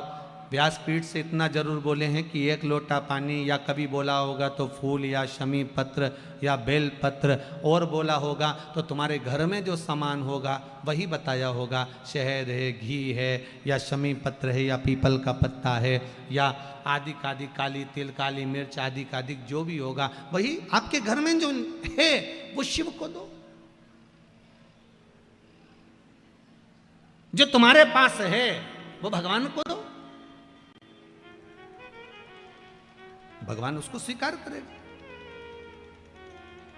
तुम्हारा अपना जो तुम्हारे पास में है वो आप भगवान को दो, भगवान से स्वीकार करें।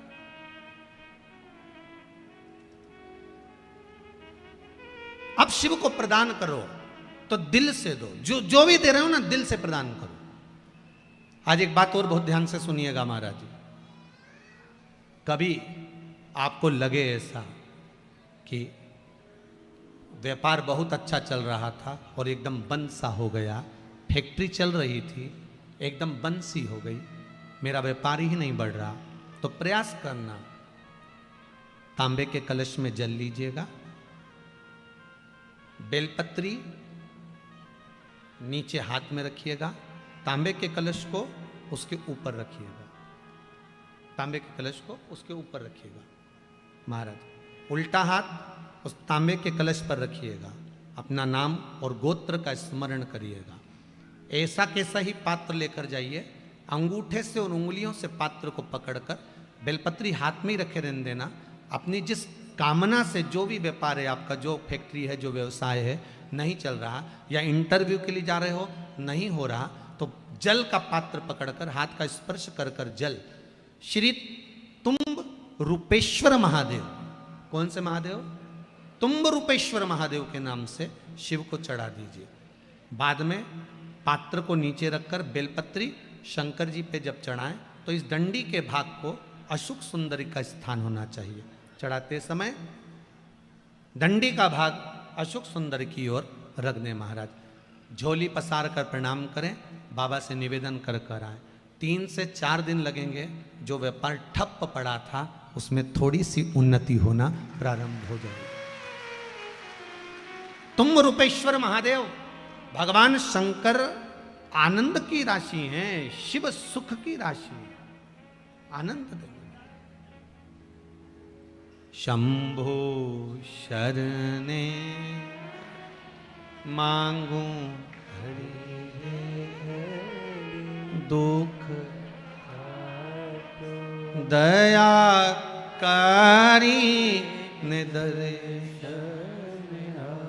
भगवान शिव ओघड़दानी त्रिकालदर्शी कैलाशी अविनाशी शंकर के चरणारविंद का रस स्वादन सुख दे। महाराज माता वृंदा देवी का सातित्व प्रबल था, कैसे मारा जाए? शंकर भगवान ने भगवान विष्णु से कहा, मैं इसका सातित्व प्रबल है इसलिए मार नहीं सकता, इसका सातित्व जब डोलेगा तो मैं इसको मार सकता हूं। तो सातित्व कैसे डोलेगा? तो भगवान विष्णु ने कहा, एक काम करता हूं, मैं जलंधर बनकर उसके घर में जाता हूं, आप जलंधर को युद्ध के मैदान में ले जाइए। आप जलंधर को युद्ध के मैदान में ले जाओ। भगवान ओघड़दानी त्रिकालदर्शी कैलाशी जलंधर को ले गए युद्ध के मैदान में। भगवान नारायण जलंधर बनकर उसके घर में प्रवेश कर गए, वृंदा के साथ रहने लगे। कितनी विचित्र कथा है, बहुत ध्यान दीजिएगा। मेरे शंकर भगवान ने भगवान नारायण से ये नहीं कहा कि आप जलंधर बनकर जाओ, मेरे शंकर भगवान ने ये नहीं कहा कि आप रूप बदल कर जाओ, मेरे शंकर भगवान ने ये नहीं कहा कि आप जाकर उसके साथ छल करो। मेरे शंकर भगवान ने केवल इतना कहा कि इसका सातित्व अगर पक्का है तो मैं इसको मार नहीं सकता। अगर सातित्व पक्का है तो मैं इसको नहीं मार सकता, मैं इसको संहार नहीं कर सकता। आप जाएं ना जाएं वो आपके ऊपर।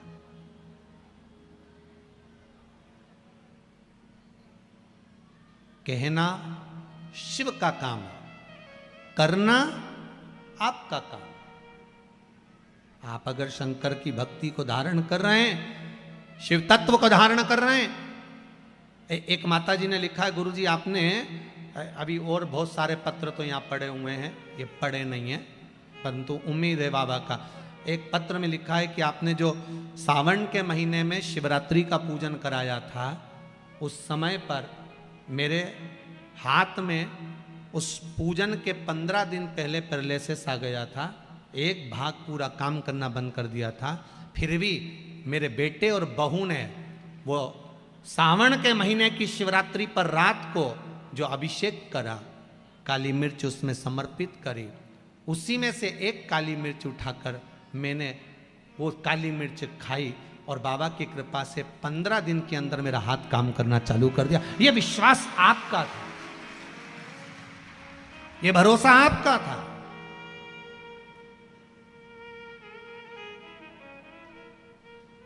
कई लोगों ने वो काली मिर्ची का विरोध भी करा क्योंकि मिर्ची जरा ज्यादा लग गई थी।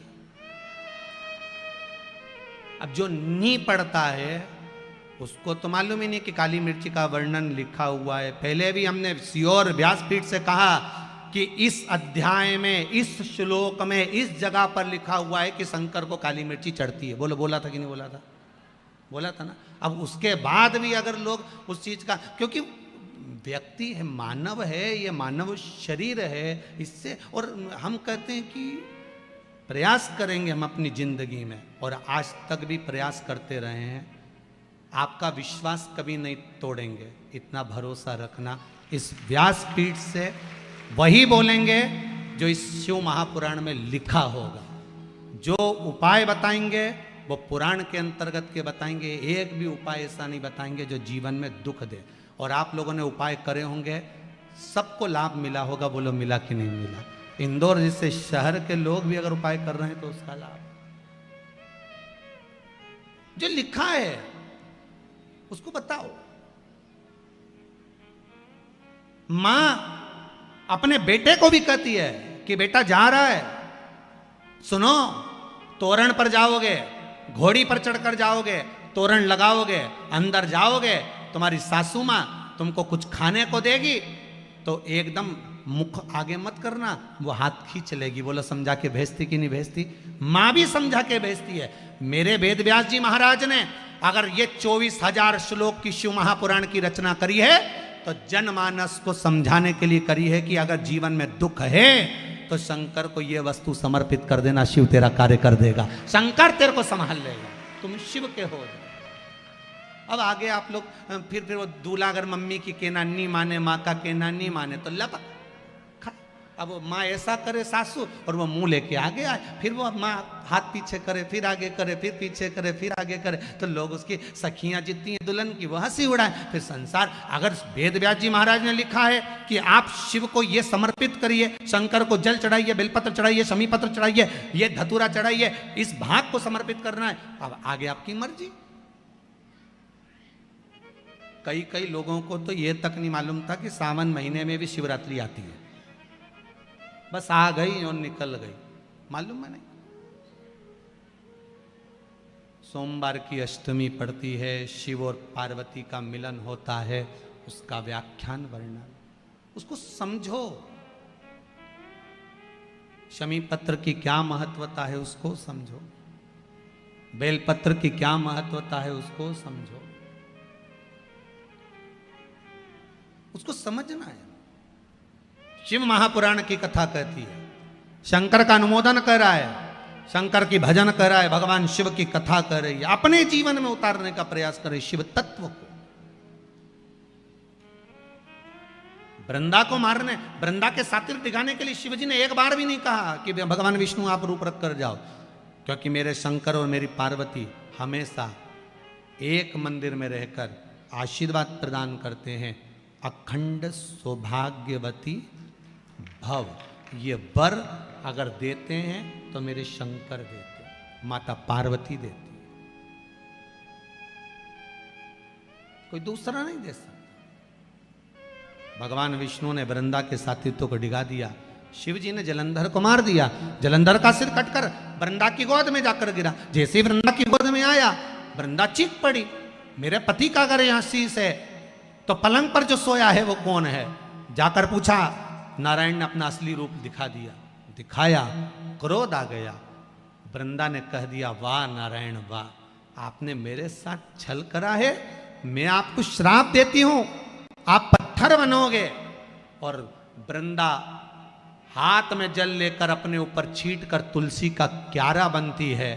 जब तुलसी का क्यारा बनने लगी वृंदा, शिव जी से कहा, भोलेनाथ आपने मेरे पति को मारा है, आज आपसे कहती हूं कि मैं तुलसी बनने के बाद मेरा तुलसी का दल आप पर नहीं चढ़ेगा, केवल वर्ष में एक दिन बैकुंठ चतुर्दशी का दिन ऐसा होता है, रात्रि को 12 बजे से सुबह 4 बजे के बीच में शंकर भगवान पर तुलसी और ठाकुर जी को बेलपत्र समर्पित होती है। वो बेलपत्र और तुलसी को उठाकर शहद की शीशी में रखा जाता है। शहद की शीशी में उसको रखकर जो बच्चा पढ़ने में कमजोर हो, बुद्धि में कमजोर हो, जिसकी चंचल वृत्ति हो या मन पढ़ाई में स्थिर नहीं हो रहा हो, उसको 1 महीने तक वो शहद चटाया जाता है। 1 महीने से ज़्यादा नहीं चटाना है। कई लोगों का जो दिमाग काम नहीं करता, बुद्धि विवेक काम नहीं करता, उसके लिए भी पहले वर्णन करा है कि गाय जब अपने बछड़े को दूध पिलाए और बछड़े के मुख पर जो फेन आए, उस फेन को अमावस्या के दिन दोपहर में 12 बजे चम्मच में लेकर, जो बच्चा चिड़चिड़ करता हो या पढ़ाई में मन नहीं लगता हो या दिमाग थोड़ा सा कमजोर हो, डॉक्टर के इसका विवेक काम नहीं कर रहा, बुद्धि काम नहीं कर रही है, उस बच्चे को 2 या 3 अमावस्या गाय जब बछड़े को दूध पिलाए, बछड़े के मुंह पर जो फेन आता है वो फेन उस बच्चे को पिला दिया जाए तो बच्चा विद्वान होता है, उसका विवेक काम करना प्रबल हो जाता है। जिसके शरीर पर सफ़ेद दाग पड़ गए हों, चर्म रोग हो गया हो, चमड़ी सफ़ेद पड़ गई हो, पूर्णिमा के दिन गाय जब अपने बछड़े को दूध पिलाए, उस बछड़े का मुख में जो फेन आए उसको निकाल लीजिए। पूर्णिमा की रात्रि को 12 बजे शरीर में जहाँ जहाँ पर सफ़ेद दाग पड़ गए हों, चमड़ी सफ़ेद हो गई हो, उस जगह पर लगा लीजिए। चंद्रमा की रोशनी में कम से कम आधा घंटा बैठ जाइए और बैठने के बाद में उसके बाद में फिर स्नान कर लीजिए। 2 या 3 पूर्णिमा उस फेन का प्रयोग कर कर देखिए, चमड़ी अपने असली रंग में आना प्रारंभ हो जाती है। महाराज, माता गौ माता के दूध में, और बछड़ा जब दूध पान करता है, पीता है, उसमें जो बल उत्पन्न होता है, वो बल की परिभाषा कहीं वर्णित नहीं हो सकती, उसका सुख ही दूसरा। आप उसको अपने जीवन में उतार सकते हैं, आप उसको अपने जीवन में रख सकते हैं, सार्थकता उत्पन्न कर सकते हैं। महाराज, शिव महापुराण की कथा करती है और निवेदन, फिर निवेदन है महाराज, प्रयास करिए अपने जीवन में कि गौ माता की सेवा करें। बन सके, ये जरूरी नहीं है कि हम गायों को अपने घर में रख नहीं पा रहे हो तो हम रखें, ये भी जरूरी नहीं। हम तो कहते हैं जितना बन सके बस इतना प्रयास करो कि पॉलीथीन का प्रयोग कम करिए, जिससे वो पॉलीथीन का कचरा गौ माता के मुख में ना जाए, इसका प्रयास करिए। गाय को सुरक्षा हो और वो स्वस्थ हो। महाराज, शिव महापुराण की कथा कहती है, आगे वर्णन आता है, भगवान जलंधर को मार देते हैं। जलंधर मर गया, देवता राक्षसों ने मिलकर मंथन करा। जब समुद्र का मंथन करना प्रारंभ करा, सबसे पहले अगर प्रकट हुई है तो गौ माता प्रकट हुई। मंथन में 5 गायें निकली थी, समुद्र मंथन में 5 गायों का प्रागट्य हुआ। पहली है नंदा, दूसरी सुभद्रा, तीसरी सुशीला, चौथी सुरभि और 5वीं बहुला। ये 5 गाय समुद्र मंथन में प्रकट हुई हैं। मंथन में गाय प्रकट होने के बाद फिर विष प्रकट हुआ। पहले गाय आई है, फिर विष आया। गाय आने का कारण क्या था? शिव महापुराण की कथा कहती है, वेद व्यास जी लिखते हैं कि मंथन में जब विष निकलेगा, विष को जो पिएगा उसका कंठ जलेगा। कंठ की जलन को गौ माता का दूध रोक सकता है। इसलिए मंथन में सबसे पहले गाय निकली कि गाय का दूध निकलेगा, वो दूध जो विष पिएगा उसके कंठ की जलन को रोक सकता है। इसलिए शंकर जी का अभिषेक कैसे होता है? गाय के दूध से। और अगर भैंस का चढ़ गया तो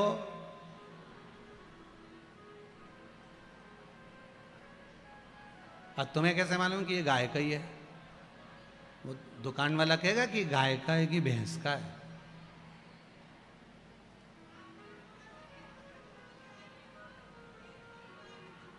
बिल्कुल सही बात है, बहुत सही बोली हो बेटा, बहुत बहुत धन्यवाद। मतलब इंदौर के लोग बहुत ध्यान से कथा सुनते हैं, एक बात तो है, पक्का है। हर हर महादेव, बिल्कुल सत्य। अगर मान लो आप दूध चढ़ा रहे हो और वो गाय का है कि भैंस का आपको तो नहीं मालूम, पर इतना जरूर है कि वो भैंस का दूध है कि गाय का, ये आपको मालूम नहीं है। पर इतना जरूर है कि आपका भाव और विश्वास शुद्ध है, दूध कोई सा भी हो वो गाय का ही हो जाता है। मेरे तुलसी बाबा जब मथुरा वृंदावन में गए गोवर्धननाथ जी का दर्शन किया तो गिरिराज बाबा का दर्शन कर कर तुलसीदास जी ने कह दिया कि मैं प्रणाम जब करूंगा जब धनुष बाण लो हाथ। नी प्रणाम करा उनने, नी प्रणाम करा तो सूरदास जी बोले प्रभु इनकी सुन लो, धनुष बाण ले लो हाथ में। तो जरा विचार करिए, भक्त के लिए भगवान कृष्ण बंसी छोड़कर धनुष और बाण ले सकते हैं, तो आप कैसा भी दूध समर्पित करो भगवान उसे गाय का समझकर ले ही लेते हैं। वो तो शिव है, शंकर है, मेरा औघड़ी है, वो मेरा दयालु दातार है, वो प्राप्त कर लेता है।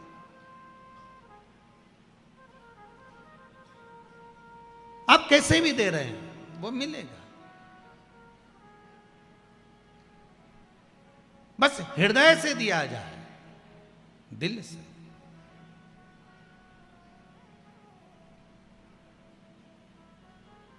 और आप अगर हृदय से दे रहे हैं, भगवान को समर्पित करना है, तो भगवान उसको स्वीकार कर ले। महाराज शिव महापुराण की कथा कहती है, भगवान मंथन में विष निकला, विष भगवान शंकर को दिया। जगत जननी जगदम्बा ने कहा बाबा ये विष आप पियोगे? हाँ। शंकर जी ने कहा विष तो मुझे पीना ही है क्योंकि भगवान नारायण ने भेजा है।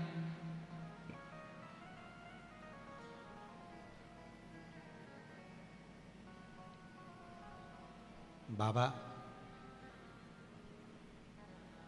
ये देवताओं ने विष क्यों नहीं पिया? भगवान बोले सबको मालूम है कि विष अगर पिएंगे देवता तो श्रेष्ठ नहीं होगा। मैं घर का बड़ा हूं, जो घर का बड़ा होता है ना, सबसे ज्यादा विष उसको पीना पड़ता है। बहुत ध्यान देना इस कथा पर। घर में ठंडी रोटी ना पत्नी खाती है ना पति खाता है। वो ठंडी रोटी घर की जो बूढ़ी माँ होती है वो डब्बा देखकर आ जाती है रसोई घर में और देखकर कहती है बहू अगर तू मेरे को रोटी लाई है ना तो दाल अच्छी गर्म है ना, वो ठंडी रोटी रखी ना फ्रिज के ऊपर डब्बा में, वो मुझे ला कर दे दे।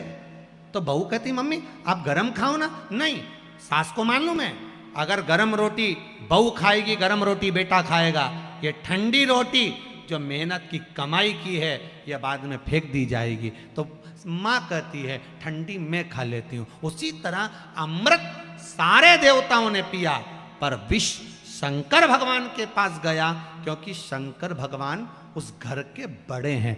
देवों में भी देव महादेव हैं, इसलिए विष उनके पास गया। विष मेरे शिव जी के पास में गया। जो घर का बड़ा होता है, जो घर का बयो होता है, घर का बुजुर्ग होता है, सबसे ज्यादा विष उसी के खाते में जाता है, बुराई उसी के खाते में जाती है, निंदा उसी के खाते में जाती है।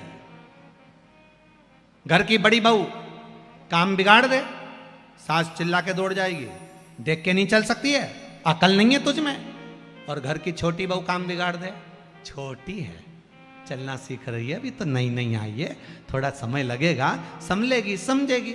आप भी भगवान से निवेदन करा करो, भगवान हमें इतना बड़ा मत बनाना कि जरा जरा सी बात में हमको सुनना पड़े, हमको तो छोटा बना के रखो, बिल्कुल छोटा। जैसे एक माँ के दो पुत्र, एक 12 साल का, एक 5 साल का। 12 साल का पुत्र कहता है माँ भूख लग रही है, भोजन दो। 5 साल का बेटा कहता है माँ भूख लग रही है, भोजन दो। माँ ने 12 साल के बेटे को भोजन दिया, थाली में लगा दिया, रोटी थाली में रख कर दे दी। 12 साल का बेटा एक जगह बैठकर खाने लगा। 5 साल का बेटा करे माँ भोजन दो। माँ ने रोटी में घी लगाया, नमक लगाया, फिंगर बनाया, गुट्टा बनाया, रोल करा, बेटे के हाथ में पकड़ा दिया। 5 साल का बेटा माँ का पल्लू पकड़कर चलता चलता खा रहा है। 12 साल का बेटा एक जगह बैठकर खा रहा है। भगवान से कहना भगवान हमें इतना बड़ा मत बनाना कि हम एक जगह बैठकर तेरा भजन कर सकें, हमें तो 5 साल का बना कर रख कि चलते फिरते तेरा भजन करें और आखिरी में तेरे धाम चले जाएं। जैसे 5 साल का बेटा माता का पल्लू पकड़कर चलता है, खाता खाता जाता है, चलता जाता है, माँ अंदर बेटा भी अंदर, माँ बाहर बेटा भी बाहर। हमें 12 साल के बेटे जैसा हमें बहुत बड़ा नहीं बनना, हमें बहुत बड़ा नहीं बनना, हमें बहुत बड़ा विद्वान भी नहीं बनना कि एक जगह बैठकर तप साधना करेंगे, व्रत करेंगे, उपास करेंगे, साधना करेंगे, तपस्या करेंगे तब भगवान मिलेगा। हमें तो मीराबाई जैसा, कर्माबाई जैसा, नामदेव, ध्रुव प्रहलाद जैसा बनना है। चलते फिरते तेरा नाम जप लें और आखिरी में तेरे धाम पहुंच जाए, बस इतना छोटा बना दो। बहुत बड़ा बनकर नहीं जीवन जी। जो बड़ा होता है ना उसको बड़ा ध्यान रखना पड़ता, बहुत ध्यान। छोटा कुछ भी कर सकता है। अभी वो आदरणीय आप वो श्री कैलाश विजयवर्गीय जी आते हैं रोज कथा में, आज भी आए क्या? आए आज। तो अब इन्हीं को देखो, अब ये बड़े बनते गए ना तो इनके पीछे 4-5 गार्ड हो गए। अब ये कहीं जाए ना तो पहले 4 पास में खड़े, फिर कहीं जाए ज्यादा किसी से बोल नहीं सकते, बात कर नहीं सकते, ज्यादा कहीं रह नहीं सकते। देखो मर्यादा होती है ना, बड़े बनने में मर्यादाओं का ध्यान रखना पड़ता है। और छोटा हो तो अब इस मामले में हमारे रमेश जी हो तो मंडोला जी, वो तो थोड़ी देर कथा सुने ने भोजनशाला देखने चले जाए, भोजनशाला में घूमते फिर पूरी जल्दी बनाओ, जरा जरा सब्जी जरा जल्दी बना। और मेंदोला जी वहां से फिर वो टेबल देखने चले गए। ऐसे विधायक भी होना चाहिए संसार में कि जो टेबल देखने चले गए। कितने लोग खड़े हैं इस काउंटर पे, उधर वाला काउंटर पे कौन है, पानी आया कि नहीं आया, जनरेटर सही हुआ कि नहीं हुआ। तो ये छुटपन में कहीं पर भी भ्रमण कर रहा है, आनंद की अनुभूति है। ये संभालना संजोना है। ये दोनों चीजें अलग अलग है, दोनों चीजें अलग। बड़प्पन में मर्यादाओं का ध्यान रखना पड़ता। मेरे राघव जी, मेरे राम जी महाराज बड़प्पन में मर्यादा का ध्यान रखें। बहुत सहना पड़ता है बड़प्पन में, कोई छोटा मोटा नहीं है कि व्यक्ति बड़प्पन में सहता नहीं, बहुत सहना पड़ता है। कोई कुछ कहे, बड़े हैं वो संभाल लेंगे, बड़े हैं वो देख लेंगे, बड़े हैं वो संभालेंगे। छोटे और बड़े में ये अंतर। इसीलिए महाराज शिव पुराण कह रही है, मिलता है सच्चा सुख के